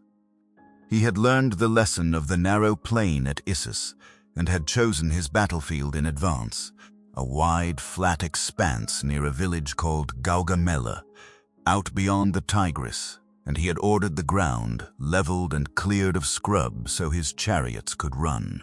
He waited there for a year, and he waited in the open, with his army standing to arms all through the last night because he was afraid of a night attack. Alexander crossed the Tigris unopposed, which puzzled him. Then, 4 days later, the scouts came in and reported dust to the east. He halted 4 miles short and camped, and spent a day looking at the ground. What he saw was not encouraging. The Persian line was so much longer than his own that it overlapped him on both sides by a wide margin, and out beyond the wings were masses of cavalry whose only job would be to ride round the ends and get in behind him. The ground had been swept clear for the chariots. His own army was perhaps 47,000 men. The Persian army was, at the lowest sober estimate, twice that, and possibly a great deal more. Parmenion and the senior officers came to him that night and urged a night attack, because in the dark the numbers would count for less. Alexander said he would not steal a victory.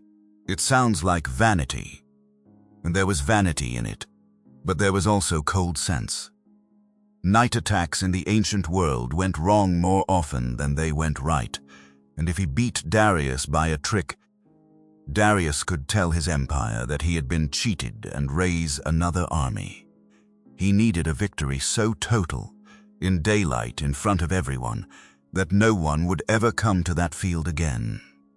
Then he went to bed and slept so deeply that in the morning his officers had to wake him, and Parmenion came into the tent and found him still lying there, and asked how he could sleep as though the battle were already won.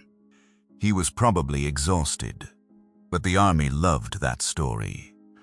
The dispositions he made were the most sophisticated of his career. He knew he would be outflanked, so instead of pretending otherwise, he built an army that could fight facing 4 directions. He drew up the phalanx and the cavalry in the usual line, and then behind it, he placed a complete second line, facing backwards, with orders to turn about and fight if anything got round the rear. On each wing, he angled units back at 45 degrees, like the folded corners of a box, so that a flanking force would find itself running into a prepared front instead of an open end, and he set the whole army moving obliquely to the right as it advanced, edging sideways, dragging the entire Persian left along with it, away from the ground that had been leveled for the chariots. Darius saw the drift and had to respond, and sent his left-wing cavalry racing further out to overlap the movement. Alexander fed in his flank guards, unit by unit, a few at a time, feeding the fight and refusing to commit the companions. The chariots came, and they were dealt with in the way well-drilled infantry deal with chariots, which is coldly. Light troops shot the horses and pulled the drivers down as they came in. Where a team came through anyway, the phalanx simply opened lanes and let it run down the gaps, and closed behind it, and the men at the back finished it. Almost no damage was done. And then, out on the left of the Persian line, so many units had been pulled sideways to extend the flank that a gap opened in the Persian order between the wing and the center. He had been waiting for it for an hour. He formed the companions and the nearest infantry battalions into a huge wedge, and he went into that gap at the gallop and drove it inward and to the left, straight towards the center, straight towards the king. Once again there was Darius in his chariot, and once again the fighting came to him, and once again, with his household dying around him, and the wedge coming through the dust, he turned and went. But Gaugamela did not end there, and this is where it differs from Issus. On the Macedonian left, Parmenion was in serious trouble. The Persian, right under a capable commander named Mazaeus, had pressed him hard, and a body of Indian and Persian cavalry had found a genuine gap in the Macedonian line, torn open by the phalanx battalions, being pulled to the right in the oblique advance. They rode straight through it. But instead of turning to take the phalanx in the rear, which would have been catastrophic, they went for the camp to free the Persian royal family and take the baggage. The second line turned about, as it had been drilled to do, and cut them apart from behind. A rider reached Alexander in the middle of his pursuit with a message from Parmenion asking for help. He turned back. It is the one thing in his whole military career where you can see him choose the army over the glory. He broke off the chase of the great king, wheeled the companions round and rode across the back of the battlefield into the flank of the Persian right, and met the retreating enemy cavalry head-on in the dust. And that collision was the bloodiest fighting of the day. 60 companions died there. Hephaestion was wounded, but Mazaeus's wing broke, and the whole Persian army came apart at once, and the plain filled with men running east in the dark. He never forgave Parmenion for that message. He said afterwards that the old man had grown slow and timid. Whether Parmenion had actually been in danger is disputed by the sources themselves. What is certain is that from that evening, the two of them were no longer really on the same side. By nightfall, the Persian Empire had no field army left. He went south, and the cities came to him one after another, like doors opening down a long corridor. Babylon first, the greatest city in the world, its walls so wide that a chariot could be driven along the top, its ziggurat rising in stages over the flat plain, its processional way lined with glazed blue brick and lions in yellow and white. Mazaeus, the general who had fought him so hard at Gaugamela, came out and surrendered the city, and Alexander made him satrap of Babylonia, the first Persian appointed to govern a province under the new order, and a signal to every other Persian noble in the empire about what was on offer. He walked into Babylon along a road strewn with flowers, past altars smoking with frankincense, with the priests of Marduk and the city magistrates leading him. The temple of Marduk had been left in ruins by an earlier Persian king after a revolt. He ordered it rebuilt. He sacrificed to Marduk in the manner the priests instructed him. The army was given a month there, and Babylon was very good at entertaining armies. The Macedonians, who had been marching for 4 years, discovered a city of taverns and moneylenders and courtesans and things they had never eaten, and Alexander let them have it, because he understood that men who are never allowed to spend anything eventually stop wanting to win. Then Susa, the administrative capital, which surrendered by letter before he even arrived. In its treasury he found 50,000 talents of silver, an amount of money that is genuinely hard to put in modern terms, something on the order of the total annual output of the entire Mediterranean economy.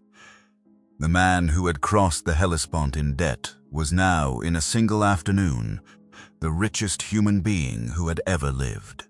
He also found there, standing in the palace, statues of 2 Athenian heroes that Xerxes had carried off from Athens 150 years earlier. He had them packed and sent back to Athens, where they were set up again in the marketplace, and the propaganda value of that gesture was worth more to him than the metal. And then, in the winter, he went up into the mountains towards Persia proper, towards the heartland, towards Persepolis. The road ran through a pass called the Persian Gates, and there, for the last time, a Persian army stood and fought him properly. The satrap Ariobarzanes had about 25,000 men and a position in a narrow gorge with walls built across it and the heights above held. The Macedonians walked into it and were stopped cold, with rocks and boulders coming down on them from above and no room to deploy, and had to fall back, leaving their dead behind, which almost never happened to them. Alexander found a prisoner, a shepherd who knew the mountains, the son of a Lycian father and a Persian mother, who had herded goats in that country for years and knew a track over the high ground. He took a strong force and went up in the dark, in the snow, on a path that was barely a path, for perhaps 11 miles, and came down at dawn behind the defenders while the rest of the army attacked the barrier from the front. Ariobarzanes died fighting. The pass opened. Persepolis was not really a capital. Susa and Babylon and Ecbatana did the administration. Persepolis was a ceremonial city, the spiritual center of the Persian monarchy, a vast terrace cut into the flank of a mountain, with palaces, and a hall of 100 columns and a monumental stair, carved with a procession of delegations from every nation of the empire bringing gifts, Medes and Lydians and Bactrians and Indians and Nubians and Arabs, each carved with their own dress and their own animals, walking upward forever to the king. It was also where the treasure was. 120,000 talents, they said. It took thousands of pack animals and a train of camels to move it. He gave the city to his soldiers to plunder, and the plundering was appalling, and men killed each other over what they had taken. He kept the palaces themselves back, and then, after some months, the palaces burned. There are 2 versions. In the first, it was policy, announced and deliberate, the symbolic close of the war of revenge that the League of Corinth had voted for. The burning of Xerxes' house in return for the burning of Athens, done so that the Greeks would know the war was over and he could turn to something else. Parmenion argued against it, saying that a man does not destroy what is now his own property, and that it would tell all Asia he intended to pass through rather than to rule.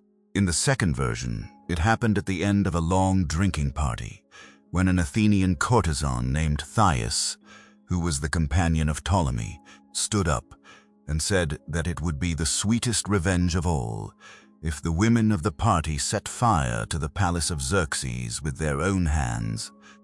And the whole company took up torches and went out into the night with pipes and garlands. And Alexander went first. Archaeologists digging the terrace found a thick layer of ash and burnt cedar beams collapsed onto the floors, and objects left where they fell, and in some rooms the fire had been so hot that the stone cracked. They also found that the treasury area burned last and most thoroughly, which reads more like a decision than an accident. He is said to have regretted it afterwards. It was, in the practical sense, a mistake. He was about to spend 6 years asking Persians to accept him as their king, and he had just burned the house where their kings were crowned. Darius, meanwhile, was at Ecbatana in the north, trying to raise a third army out of the eastern provinces, and failing. When he heard that Alexander was coming, he moved east towards Bactria with what he had left, perhaps a few thousand men and a handful of loyal officers and the treasury wagons. Alexander went after him at a speed that broke horses. He took a flying column and rode, and men fell out of the column and were left behind. And he covered the last stretch in a night and a day, with about 500 mounted men who had been given the horses of the infantry. He was too late by hours. He found the wagon on the road, in the dust, with a team of oxen still in the traces and no driver. Inside was Darius III, King of Kings, chained with golden fetters, with several spear wounds in him, dying or already dead. His own men had done it. Bessus, satrap of Bactria, and a relative of the royal house, had taken him prisoner some days earlier, intending to hand him over as a bargaining chip, or better, to keep the war going in the east with a Persian king of his own, namely himself. When the Macedonian cavalry appeared behind them, they ran and killed him first so that Alexander could not have him alive. There is a story that a Macedonian soldier named Polystratus, looking for water, found the wagon, and that Darius was still just alive, and asked for a drink and thanked him, and sent a message of gratitude to Alexander for his treatment of his mother and children. It is probably invention, but Alexander did what he did next in front of the whole army, and that was real. He took off his own cloak and laid it over the body. He had it embalmed and sent to Persepolis and buried in the royal tombs with full honors, with the Queen Mother Sisygambis presiding, and he declared that the murderers of the great king were outlaws, to be hunted down. This was, among other things, the neatest political move of his life.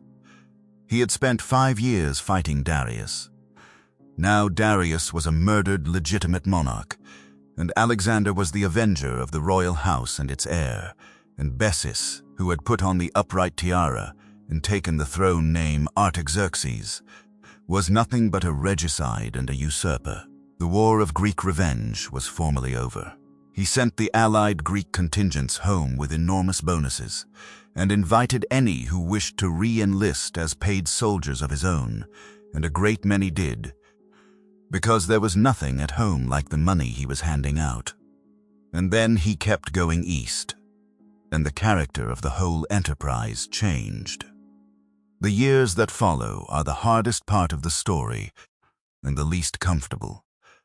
What had been a war against an empire became a series of grinding campaigns against mountain peoples and steppe raiders who would not stand and fight. In country that got higher and colder and stranger with every month, and at the same time the man leading it began to become something his own people did not recognize. He started wearing Persian dress, not the trousers, which the Greeks found ridiculous, but a version of the royal costume, the diadem, the white and purple tunic, the Persian belt, mixed with Macedonian items into a hybrid nobody had ever worn before. He took on Persian court ceremonial. He kept Darius's household eunuchs and ushers. He appointed more Persians as satraps. He began to have Persian nobles admitted to his presence with the gesture of respect that Persians made to their kings. To the Persians, all of this was correct and reassuring. He was doing what a king does. To the Macedonians, it looked like their king was turning into the thing they had come here to destroy. The first crack opened in the autumn of 330 BC, in a place called Frada, in what is now eastern Iran. A minor officer came to a friend with a story about a conspiracy against the king's life and asked to be brought to Alexander. The friend went to Philotas, who commanded the companion cavalry and was the son of Parmenion, and Philotas said he would pass it on. For 2 days he did nothing. On the third day, the informant found another route to the king, and the plot, such as it was, came out. And so did the fact that the commander of the cavalry had sat on it. Philotas had been resented for years. He was arrogant and rich and spoke carelessly, and he had been overheard saying, to a mistress who reported it, that the great things done in Asia had been done by himself and his father, and that this boy owed his title to them.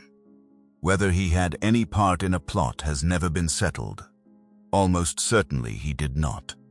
But he had a great many enemies among the younger officers who wanted his command, and the king had reasons of his own. He was tried before the assembly of the army, as Macedonian custom required, and the army, which had been carefully prepared, condemned him. He was tortured, confessed to whatever was wanted, and was killed with javelins. And then came the part that everyone had seen coming from the moment the arrest was made. Parmenion was in Ecbatana, hundreds of miles to the west, guarding the treasury with a substantial force. And he was 70 years old, and he had just had his last surviving son executed. 2 other sons had already died in this war. There was no version of the future in which he could be left alive in command of an army and a treasury. Riders went west on racing camels ahead of the news with a letter. They rode faster than the story could travel. They were let into the general's presence as friends bringing dispatches from the king, and while he was reading the letter in his garden, they killed him. His own troops nearly mutinied when they found out, and had to be talked round by being shown the official version. It was, in the cold arithmetic of power, necessary, and it was also murder, and it changed the atmosphere of the court permanently. Everyone in that army now understood that no amount of service protected anyone. Alexander reorganized the companion cavalry immediately afterwards, splitting the command in 2 so that no single man would ever hold it again. One half went to Hephaestion, who was his oldest friend and had no independent following. The other went to Clytus the Black, who had saved his life at the Granicus. 2 years later, at Maracanda in Sogdiana, at a banquet they got drunk. The Macedonians drank hard and drank unmixed wine, which the Greeks thought barbaric, and these parties were long and loud.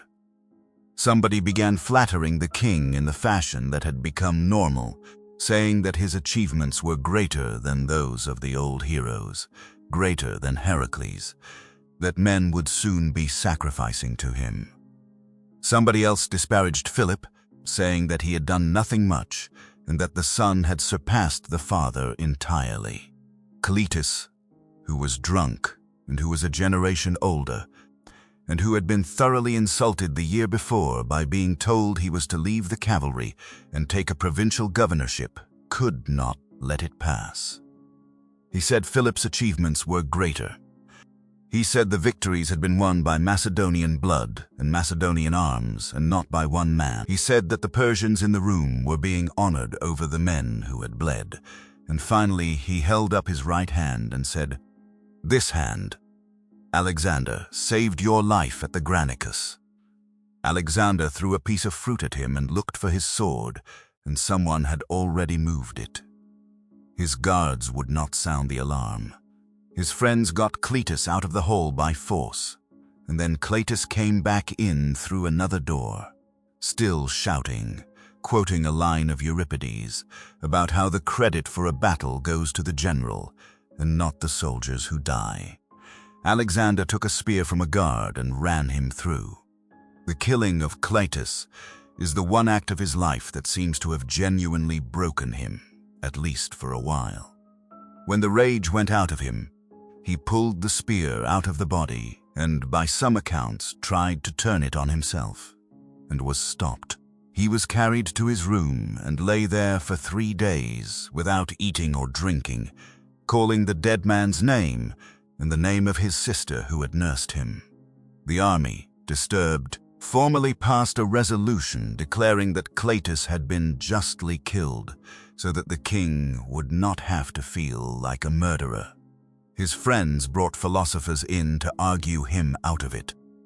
One of them, a slippery character named Anaxarchus, told him that whatever a king did was by definition just, which was exactly the wrong medicine and the sort of thing that gets repeated forever. He got up eventually and went back to work and never spoke of it. The following year came the business of the bowing. Persians greeted their king with a gesture called proskynesis. What exactly it involved varied by rank, from a slight bow to blowing a kiss from the fingertips to a full prostration on the ground. Crucially, in Persia, it was not worship. It was court etiquette, the way you acknowledge the king, and every Persian noble did it without a second thought.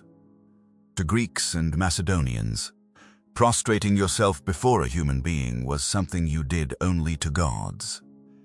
It was the single most vivid image they had of what it meant to be a slave under an Eastern despot. The whole of their self-understanding, all that talk of free men against slaves that went back to Marathon, rested on the idea that they did not do this. Alexander had a problem that was, in fairness, real. He now had a court containing both nations, and 2 entirely different sets of manners, and every day the Persians went down on the floor, and the Macedonians stood upright, and each group despised the other for it. He tried to solve it by getting the Macedonians to adopt the Persian custom, and he tried to do it quietly, at a private dinner, arranging for a cup to be passed round, so that each man in turn would drink, perform the gesture, and receive a kiss from the king. It came round the room and worked, until it reached Callisthenes. Callisthenes was the official historian of the expedition, a nephew or great-nephew of Aristotle, a man who had spent 4 years writing Alexander into a hero of legend and had done more than anyone to spread the stories about the sea bowing down and the ravens in the desert. He was also vain, tactless, and openly contemptuous of the new fashion.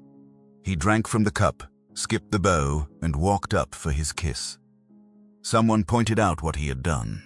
Alexander refused him the kiss. Callisthenes said, cheerfully, that he would go away the poorer by a kiss. The experiment was dropped and never formally revived, and the Macedonians won that particular argument. But Callisthenes was finished. When? Some months later, a conspiracy was discovered among the royal pages. The teenage sons of nobles who served the king personally, and one of whom had been flogged for a hunting offense, Callisthenes was named as their inspiration. He had been teaching them philosophy and had made remarks about tyrannicide. The pages were stoned to death by the army. Callisthenes was arrested and died in custody, of illness or of torture, depending on who is telling it. Aristotle's relative had been killed by Aristotle's pupil, and the news of it did not improve the reputation of either man in the schools of Athens. All of this happened, it should be said, while the hardest fighting of the entire campaign was going on. Bessus had been run down and handed over by his own supporters within a year, and was mutilated and executed in the Persian manner which the Greeks found excessive and the Persians found appropriate. But killing him did not end anything, because the resistance in Bactria and Sogdiana was not really about him. It was tribal, local, mounted, and endless. The Sogdian nobles would submit, wait for the army to move on, and rise again behind it. Nomadic Scythian horse archers came across the Jaxartes River and shot at anything that stood still. At one river crossing, an entire Macedonian detachment, over 2,000 men, was ambushed and wiped out, the worst defeat any part of his army ever suffered. It took 2 years, and he fought it with a brutality that was, by his own standards, systematic. He divided the army into 5 columns and swept the country. He founded a chain of garrison cities along the frontier, the furthest of them named Alexandria, the farthest, on the site of modern Khujand in Tajikistan, and settled them with veterans and mercenaries and locals. He burned valleys. In the reduction of one region, the sources speak of 120,000 dead. And in the middle of that grinding, there was a rock. The Sogdian Rock was a fortress on a sheer crag, with supplies for 2 years and snow on the ground for water. And it held the family of a Sogdian noble named Oxyartes. Alexander sent up an offer of terms. The defenders laughed and told him to go and find soldiers with wings. He called for volunteers who had experience of climbing, offered enormous prizes to the first 12 men up. And that night, 300 men went up the ice-covered cliff face on the unwatched side, using tent pegs driven into the frozen ground and flax ropes. 30 of them fell and died in the dark. At dawn, the rest stood on the summit above the fortress and waved linen flags, and Alexander sent a herald to tell the garrison that he had found his flying soldiers and that they should look up. They surrendered without a fight. Among the prisoners was Oxyartes' daughter. Her name was Roxana, and the accounts, which had no particular reason to flatter her, all say she was extraordinarily beautiful. He married her, in the Sogdian manner, with a loaf of bread cut in 2 by a sword and a half eaten by each of them. The Macedonians were unhappy again.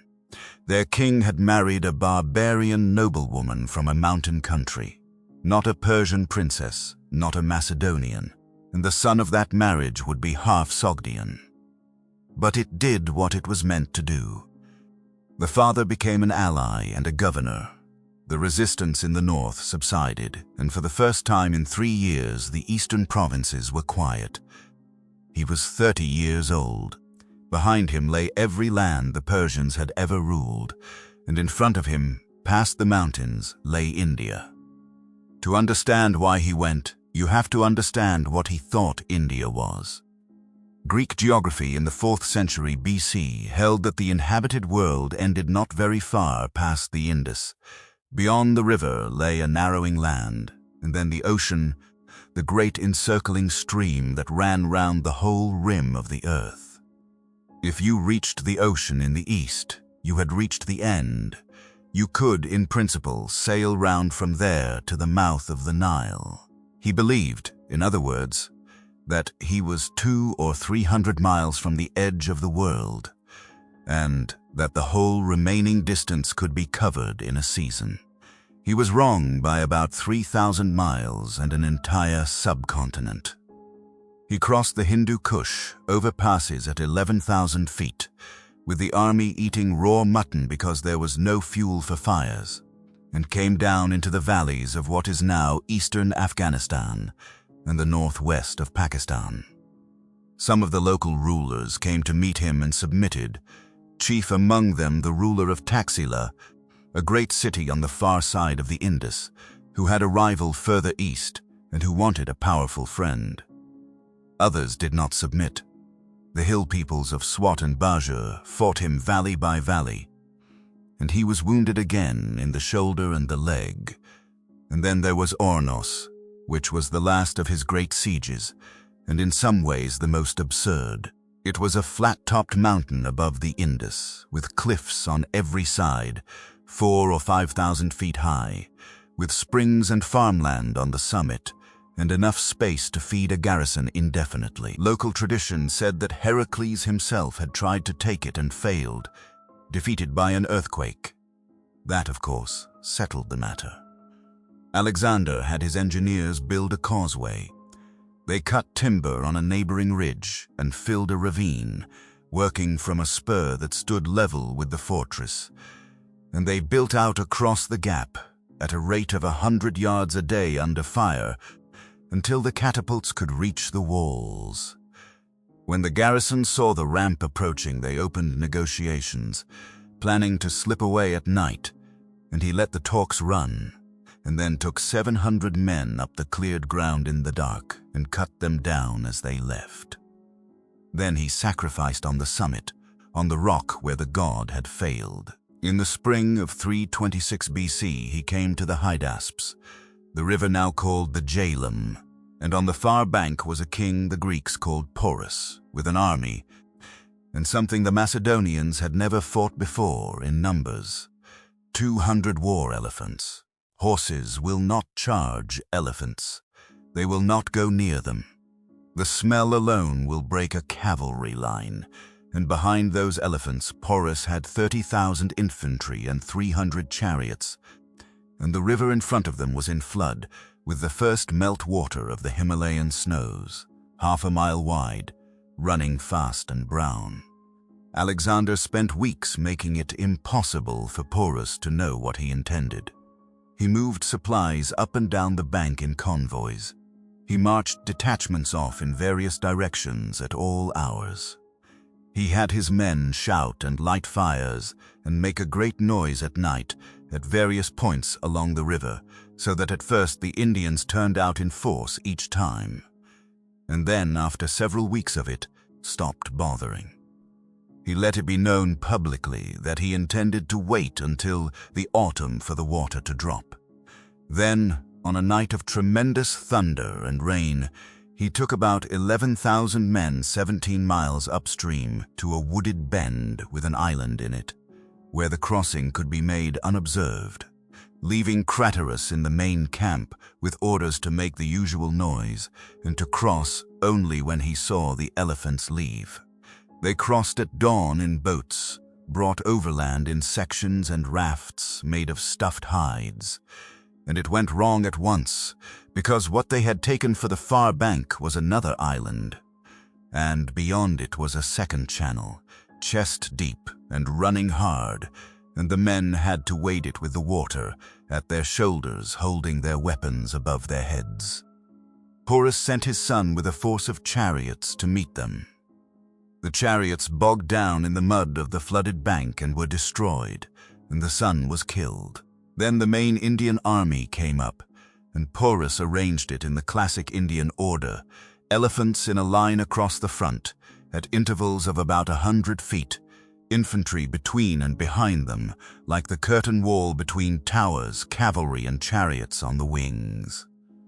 Alexander looked at it and refused to attack the front of it at all. He massed all his cavalry on his right, sent a strong detachment under Coquinus round in a wide loop to the far left, and drew the Indian cavalry from both wings over to face his own.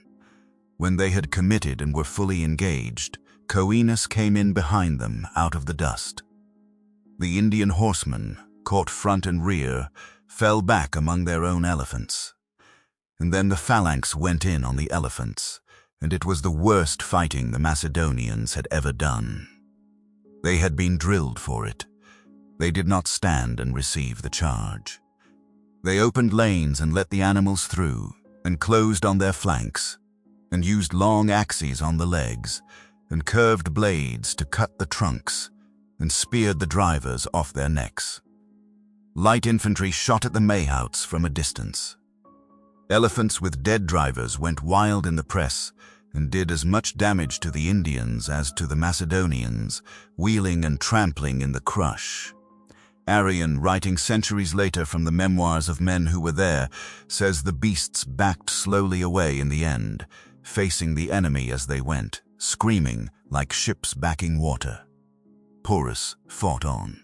He was an enormous man, over 6 feet 6 by the Greek accounts, riding the largest elephant in the line, and he stayed in the field until he had been wounded in the shoulder, and almost everyone around him was dead.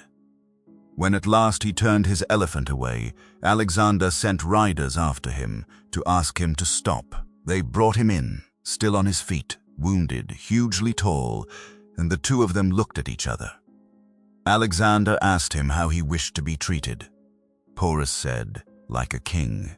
Alexander asked if there was nothing else. Porus said that everything was included in that.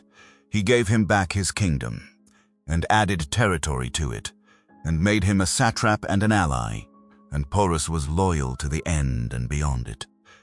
It was in the aftermath of that battle that Bucephalus died, not in the fighting.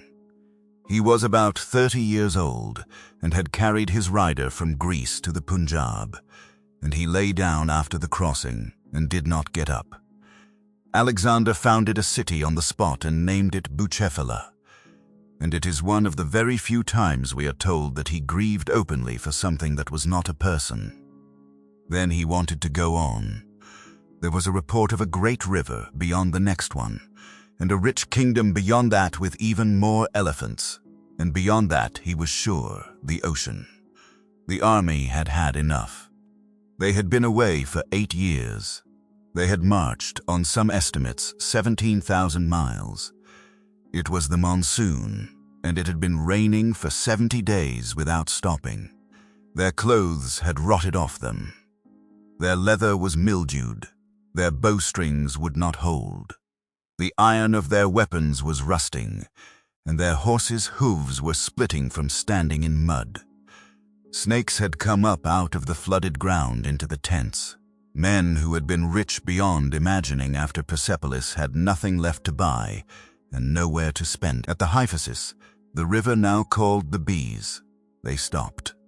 Alexander called an assembly and made a speech, and it is one of the finest things reported of him, all about how effort is its own reward, and how it would be shameful to turn back within sight of the end, and how those who endure and dare achieve glorious things. There was silence. Nobody wanted to be the first to speak. Finally, Coenus, who had commanded the flanking force at the Hydaspes and was one of the most respected officers in the army, stood up. He said carefully that he spoke not for himself, since he had been given more honor than he deserved, but for the men. He said that of the Macedonians and Greeks who had set out, few were left, and those few were worn out. He said that most had died, or been discharged for wounds, or been settled in the new cities, and that some of the settlers had already tried to leave. He said that the men longed to see their parents and their wives and their children again, and their own country, and that a great king should know when to stop, because good fortune does not last forever, and it was harder to bear success than failure. Alexander was furious and dismissed the assembly, and shut himself in his tent for 2 days, and let it be known that anyone who wished to go could go, and he would carry on with volunteers. Nobody came. On the 3rd day he had the sacrifices made for the crossing of the river, and the omens were bad. He announced that in obedience to the gods he would turn back. The army wept and cheered him, and called out blessings on him for allowing himself to be defeated by them and by no one else.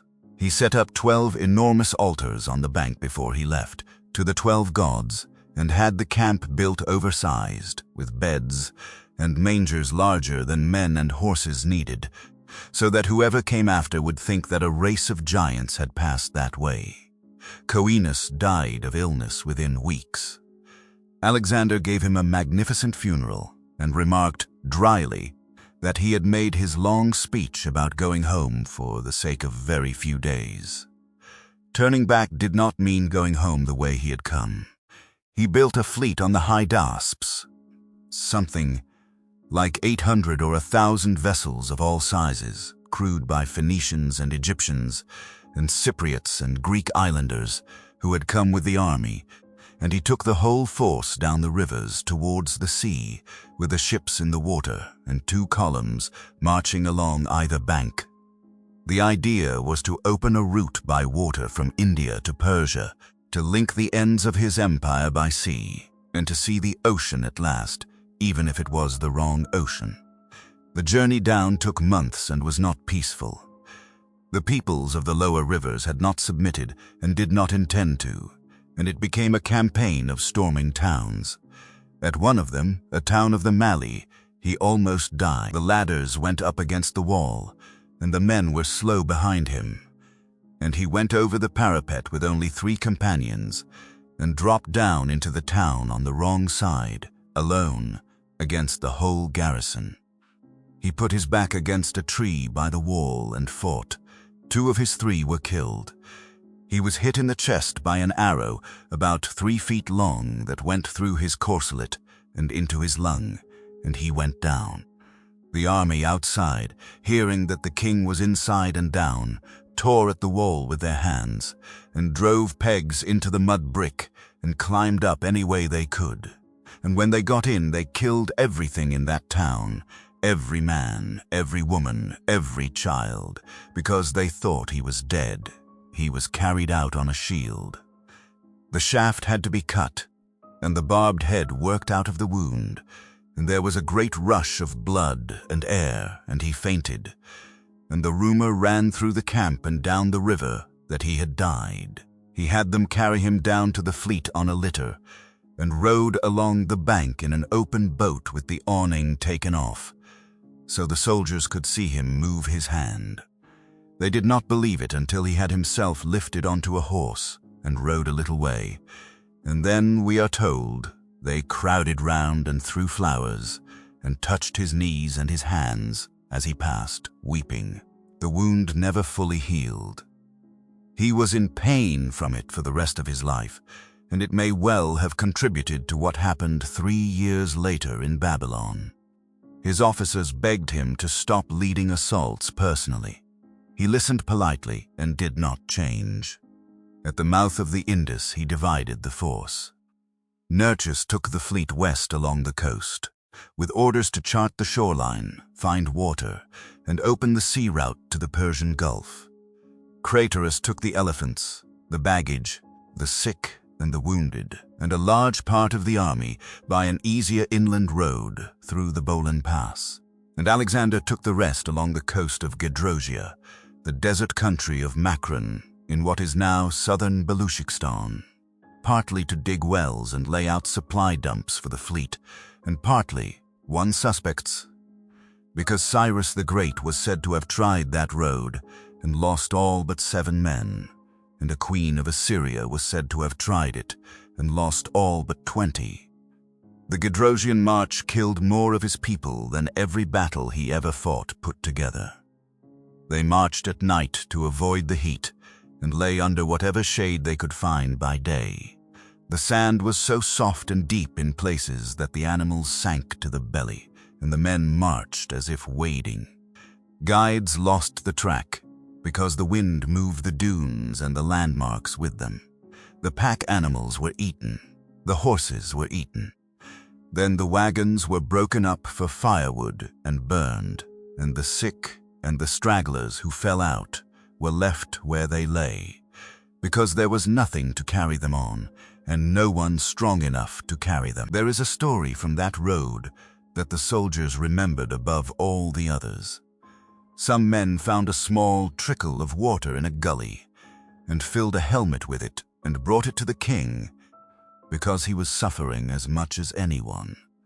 He took it and looked at the men watching him, and poured it out on the sand in front of them all without drinking a drop. Arrian says that the army was as refreshed by that act as if every man had drunk what was in the helmet. Once, when a flash flood came down a dry watercourse in the night where they had camped, the water rose so fast that the women and children following the army were swept away in the dark, along with most of the royal baggage. They came out of it after 60 days into the settled country of Carmania, and the survivors, who by some accounts numbered a quarter of those who had gone in, were fed and rested. Craterus arrived safely, and then Nearchus arrived. having done what he was sent to do, and having been given up for lost.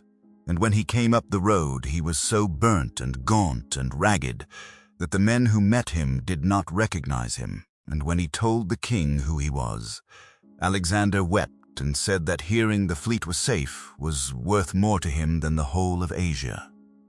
Then he came back into the settled empire and found that in his absence a great many of his governors had behaved as men do when they believe their master is never coming back. Satraps had raised private armies, plundered temples, executed people at will, and helped themselves to treasuries. Harpalus, his boyhood friend, whom he had left in charge of the entire imperial treasure at Babylon, had spent an extraordinary fortune on a courtesan from Athens, built her a monument, and, hearing that the king had survived the desert, fled to Greece with 5,000 talents and 6,000 mercenaries, where he bribed Athenian politicians, was arrested, escaped, and was murdered in Crete. Alexander conducted a purge. Something like a third of the satraps in the empire were removed and a good number executed, along with several senior Macedonian officers and the priests who had let the tomb of Cyrus at Pasargadae be broken open and robbed. He ordered all satraps to disband their mercenaries at once. At Susa, in the spring of 324 BC, he did the thing he had been building towards for 6 years. He held a mass wedding. He himself took 2 more wives, both royal, a daughter of Darius and a daughter of the king before him, tying himself into both branches of the Persian royal line. Hephaestion married another daughter of Darius, so that their children would be cousins. Craterus, Ptolemy, Nearchus, Perdiccas, and something like 80 other senior officers were each married to a daughter of Persian and Median nobility, in a Persian ceremony, in a great pavilion with chambers prepared for each couple.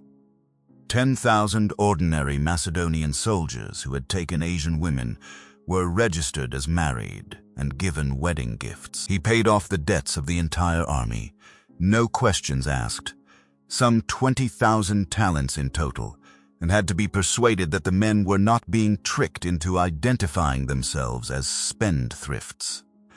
And then 30,000 young Persians arrived at court, who had been selected as boys 3 years earlier, and trained since then in Macedonian weapons and Macedonian drill. They were called the successors. They performed for him, and they were superb. The Macedonian veterans watched this and understood exactly what it meant, which was that they were replaceable. The explosion came at Opis, on the Tigris, when he announced that the oldest and least fit men would be discharged with generous bonuses and sent home under Craterus. The whole army shouted him down. They told him to discharge all of them and go and campaign with his father Ammon. They mocked the Persian dress and the Persian troops and the divine parentage in front of him in the open. He came down off the platform with his officers, went into the crowd himself, pointed out 13 ringleaders with his own hand, and had them taken away and executed on the spot. Then he went back up and made a speech about everything Philip had done for them, and everything he had done for them, listed his own wounds one by one, and told them they were all dismissed, all of them, and could go home and tell everyone that they had abandoned their king to the care of the foreigners he had conquered. Then he shut himself in the palace and would not come out for 2 days. On the 3rd day he sent for the Persian nobles and began distributing the commands of the Macedonian units among them, and gave Persian regiments the old Macedonian names, and named a body of them his companions. The army broke. They came to the palace and threw down their weapons at the doors and stood outside, crying out that they would not leave until he forgave them, that they were sorry, that the thing they could not bear was that he had made Persians his kinsmen and allowed them to kiss him, and no Macedonian had ever had that honor. He came out and wept in front of them. One old officer said what they all felt. And Alexander said, "From this day I make you all my kinsmen." He held a banquet of reconciliation for 9,000 people, Macedonians nearest him, then Persians, then the rest, and the seers of both nations poured libations together. And he prayed aloud for concord and partnership in the empire between Macedonians and Persians. People have argued for 2 centuries about what that prayer meant. Some have read it as a vision of the brotherhood of mankind, centuries ahead of its time. Others have read it as a hard-headed instruction to 2 groups of soldiers who had to serve in the same army without knifing each other. Both readings are probably too clean. He was a Macedonian king with an empire. He could not run with Macedonians alone, and he had spent 6 years working out how to hold the loyalty of the conquered without losing the loyalty of the conquerors.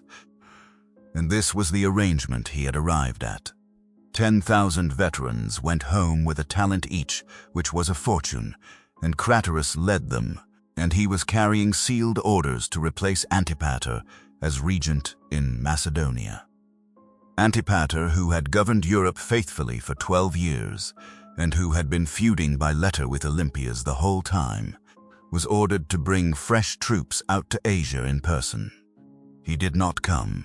He sent his son instead. That autumn the court went up to Ecbatana, in the cool of the Median highlands, and there was a festival with games and theatrical contests, and a great deal of drinking, and Hephaestion fell ill. It was probably typhoid. He was put on a strict regimen and told not to eat, and he began to feel better. And on the 7th day, while his doctor had gone off to the theater, he ate a boiled fowl and drank a large cooler of chilled wine. He collapsed and died before Alexander, who was summoned from the games, could reach him. Nothing in the whole story is stranger than what followed. He would not leave the body. He lay across it for most of a day and a night and had to be taken away by force. He did not eat for 3 days. He cut his hair short in mourning, which was what Achilles did for Patroclus, and had the manes and tails of all the horses in the army cut too. He had the doctor crucified. He banned music throughout the camp. He ordered the sacred fires in the temples of the empire to be put out, which Persians did only for the death of a king. He sent to the oracle at Siwa to ask whether it was permitted to worship his friend as a god, and was told that he might be honored as a hero, and he ordered shrines built. And he ordered a funeral pyre for him at Babylon that was to cost 10,000 talents, a structure 200 feet high in 6 diminishing tiers, decorated with gilded ship's prows and torches 30 feet tall with eagles at the top, and serpents at the base, and centaurs and lions, and trophies of arms, and hollow golden sirens on the topmost stage, with singers concealed inside them. Somewhere under all that there was a man who had lost the one person alive, who had known him before any of this started, who had run round the tomb of Achilles with him when they were 22, who had never wanted his throne, and who was the only man at that court, by the end, who did not have to weigh every word. The relationship has been debated endlessly, and the ancient sources are cheerfully unbothered by it. They call him the one Alexander loved.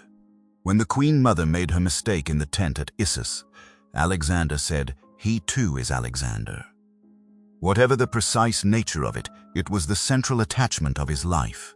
And after it, he was not the same. He went campaigning against a mountain people that winter, hard, in bad weather, apparently for something to do.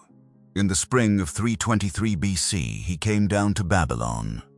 Embassies were waiting for him there from all over the known world, from Libya and Carthage, from the Italian peoples, possibly from as far as Spain and Gaul, come to see what this new power was and to make terms in advance.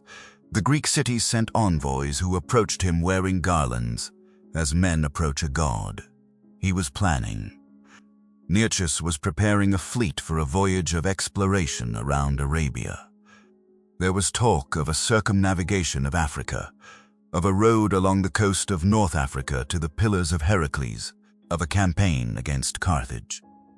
There were plans, found among his papers afterwards, for 6 enormous temples, for a tomb for Philip that would rival the pyramids, for the transplantation of populations between Europe and Asia, so that the continents would be mingled by intermarriage. His successors would look at those plans and quietly cancel them all as impossible. The Babylonian priests met him on the road and warned him not to enter the city from the east, facing the setting sun. He suspected they were protecting temple revenues he had ordered redirected into rebuilding.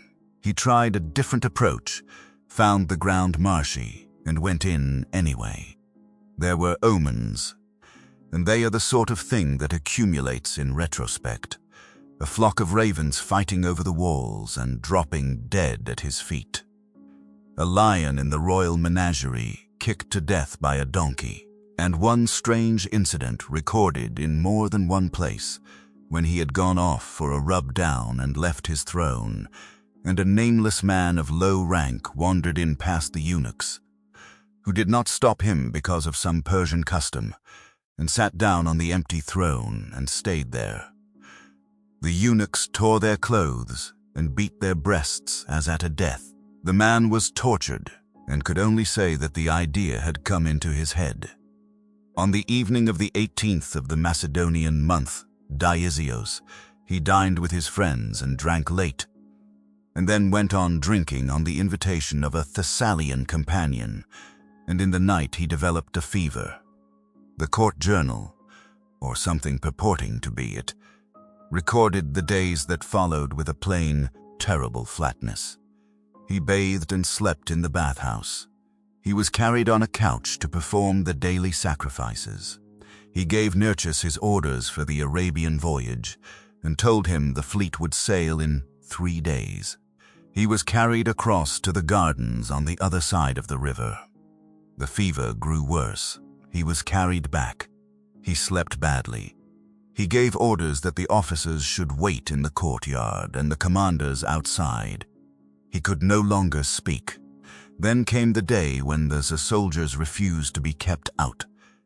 They believed he was already dead and that it was being concealed. They came to the palace and demanded, in numbers, to be let in, and the doors were opened, and they filed past his bed one at a time in silence, all of them, and he could not raise his head or speak, and he greeted each man by moving his eyes.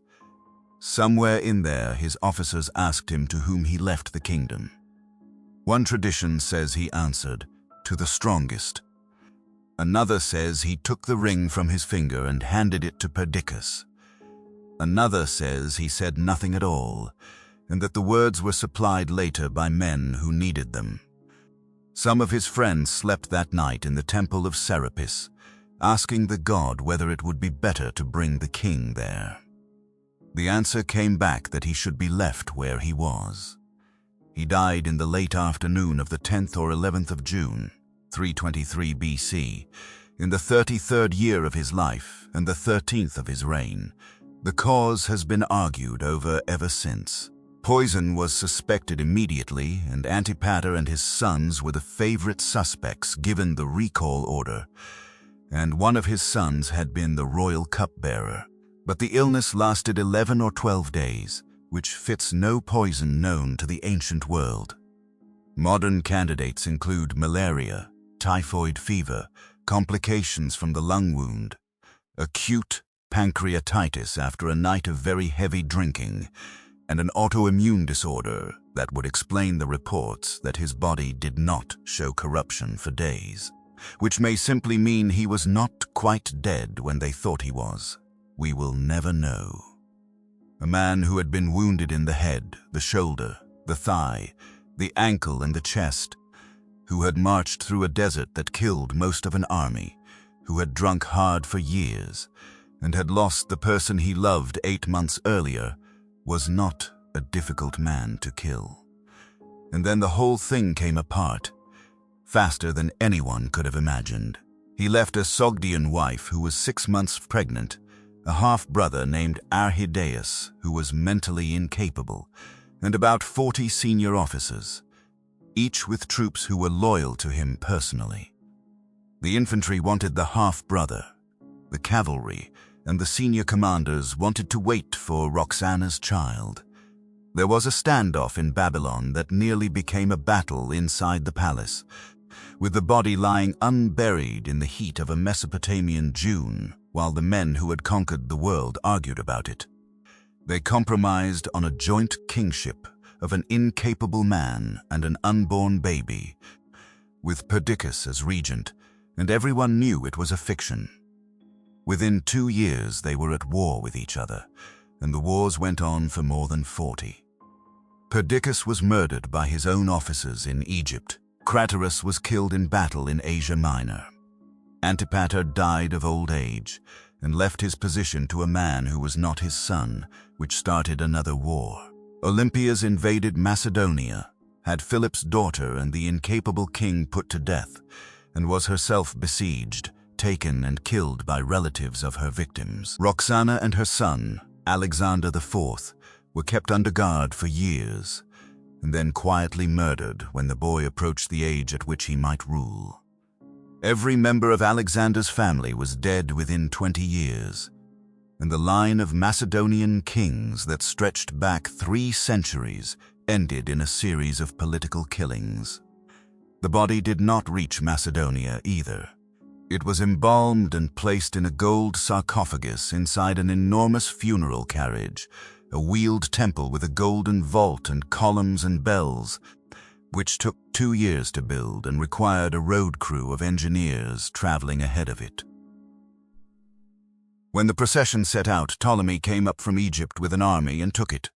He carried it to Memphis and later to Alexandria and put it in a tomb in the center of the city he had helped found. For 300 years it lay there and was one of the sights of the world. Julius Caesar visited it.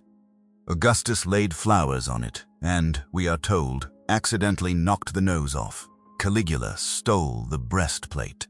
And then, sometime in the 3rd or 4th century of our era, in a period of riots and earthquakes and the rebuilding of the city, it disappears from the record entirely, and no one has found it since. Somewhere under the streets of Alexandria, probably below the water table, there is a young man in a gold coffin, and every few years someone starts digging. The empire he built did not survive him by a decade. What he did to the world lasted 1,000 years. When the fighting among his generals finally exhausted itself, 3 great kingdoms had settled out of the wreckage, and each was ruled by the descendants of men who had marched with him. Ptolemy and his line held Egypt from Alexandria for nearly 300 years, until a queen named Cleopatra, the 7th of that name and the last of the house, lost it to Rome. Seleucus, who had commanded the elite infantry guard in India, took the whole vast middle, from Syria to the borders of the Punjab, and his descendants ruled it, shrinking for 2.5 centuries. Antigonus and his family held Macedonia and the Greek homeland until the Romans came. And in the space those kingdoms occupied, something new happened that nobody had planned. The Greek language went east and stayed. Not classical Athenian Greek, but a simplified common form, the Koine, which spread as the language of administration and trade from the Nile to the Oxus. It became the 2nd language of half the world. It is the reason the New Testament was written in Greek several centuries later, by people in Judea and Asia Minor who were not Greek at all, and the reason it could then be read by anyone from Rome to Antioch. The cities he and his successors planted became the frame. Alexandria in Egypt with its library and its lighthouse, Antioch in Syria, Seleucia on the Tigris, which drained Babylon of its population. Ai-Khanum on the Oxus in northern Afghanistan, dug up in the 20th century, with a Greek theater and a gymnasium, and a philosopher's inscribed maxims from Delphi, standing in a courtyard 2,500 miles from Delphi. In Bactria, the Greek kingdom outlived the Seleucids, and in the 2nd century BC, one of its kings crossed into India. There survives a Buddhist text in which a Greek king named Menander, called Milinda in the Indian sources, sits down with a monk named Nagasena and asks him a long series of questions about the nature of the self. And it is a genuine philosophical dialogue in the Greek manner about a Buddhist doctrine. And it is one of the strangest and loveliest documents to come out of the whole business. Something similar happened in art. For centuries, the Buddha had not been shown in human form at all, only as a footprint, an empty throne, a wheel, a tree. And then in Gandhara, in the country where Alexander had fought his hill campaigns, sculptors trained in the Greek tradition began to carve him as a man, with the drapery folds and the wavy hair and the calm classical features of a Mediterranean god. That image traveled with Buddhism to China and Korea and Japan. The face of the Buddha in a temple in Kyoto has a family resemblance at a very great distance to Apollo. Coins carried it too. For centuries afterwards, kings from the Aegean to the Ganges struck coins with their own portraits in profile, which was a Greek habit, and some of them wore the ram's horns of Ammon, which was his. He also, less happily, invented a template that has been used ever since. Julius Caesar is said to have wept in Spain at the age of about 33 on reading about Alexander, because at his age Alexander had conquered the world and Caesar had done nothing. Pompey called himself the Great in imitation. Trajan, standing on the Persian Gulf, watched a ship sail for India and said he would have gone too if he were younger. Napoleon took scholars to Egypt because Alexander had gone to Egypt. Every empire builder for 2,000 years had this young man's portrait somewhere in the back of his mind, and a great many people died because of it. So what do we make of him? The old answer, held for most of 2 millennia, was that he was the greatest man who ever lived, a visionary who dreamed of uniting mankind and very nearly did it.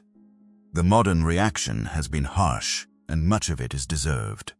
He killed on an enormous scale. He destroyed Thebes and Tyre and Gaza. He wiped out populations in Sogdiana and in the Indus Valley. He killed his own general at a dinner table and had an old man who had served his father for 40 years murdered in a garden. He was, in the end, a warlord, and the peoples who submitted to him did so because the alternative was annihilation. Both of those verdicts are too simple, and they are also, in a way, the wrong question, because they measure him against standards he had never heard of. What is not in doubt is the sheer strangeness of the achievement. He fought perhaps 20 pitched battles and sieges against every kind of enemy, hoplites and horse archers and elephants and mountain fortresses, and he did not lose. He was wounded again and again because he was always in the front rank, and his men followed him into a river in the face of a waiting army, and over a cliff in the ice, and into a desert that had eaten armies, because he was there in front of them. He was curious. That is the thing that gets forgotten. He sent specimens to his old tutor. He asked Indian philosophers questions and was given deliberately baffling answers and enjoyed them. He wanted to know what was at the end of the world, and when he could not find out, he seems to have felt it as a personal grief. And he was 32, which is the fact that undoes every attempt at a tidy judgment. Everything that is said about him, the courage and the cruelty, the generosity and the paranoia, the drinking, the grief, the belief that he might be the son of a god, is the record of a man in his 20s who was never once told no by anyone who mattered, from the age of 20 until the day he died. He never came home.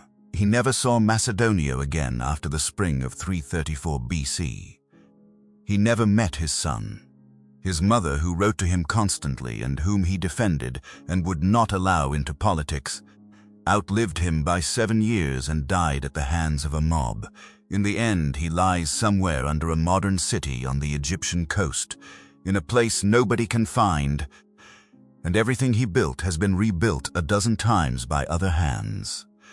And the roads he marched are still there under the newer roads, and his name is still in a dozen languages. One of the first names anyone learns, and here our story settles into stillness. The camps are struck, the long columns have gone down into the dust, and the rivers he crossed run on quietly in the dark, indifferent as they always were. The horses are unbridled. The lamps in the palace at Babylon burn down and go out, one by one, and the marshes beyond the walls breathe out their mist, and the great terrace at Persepolis stands cold and empty under the stars. There is nothing left to conquer tonight, and nothing left to decide. Let your breathing slow. Let the names drift away from you, Philip and Olympias and Bucephalus, Granicus and Issus and Gaugamela, Tyre and Siwa and the Hydasps, all of them softening into the dark like the last light going off the water. The world is very old, and it has held all of this, and it holds you too, and it will keep turning quietly while you rest. Sleep well. Good night.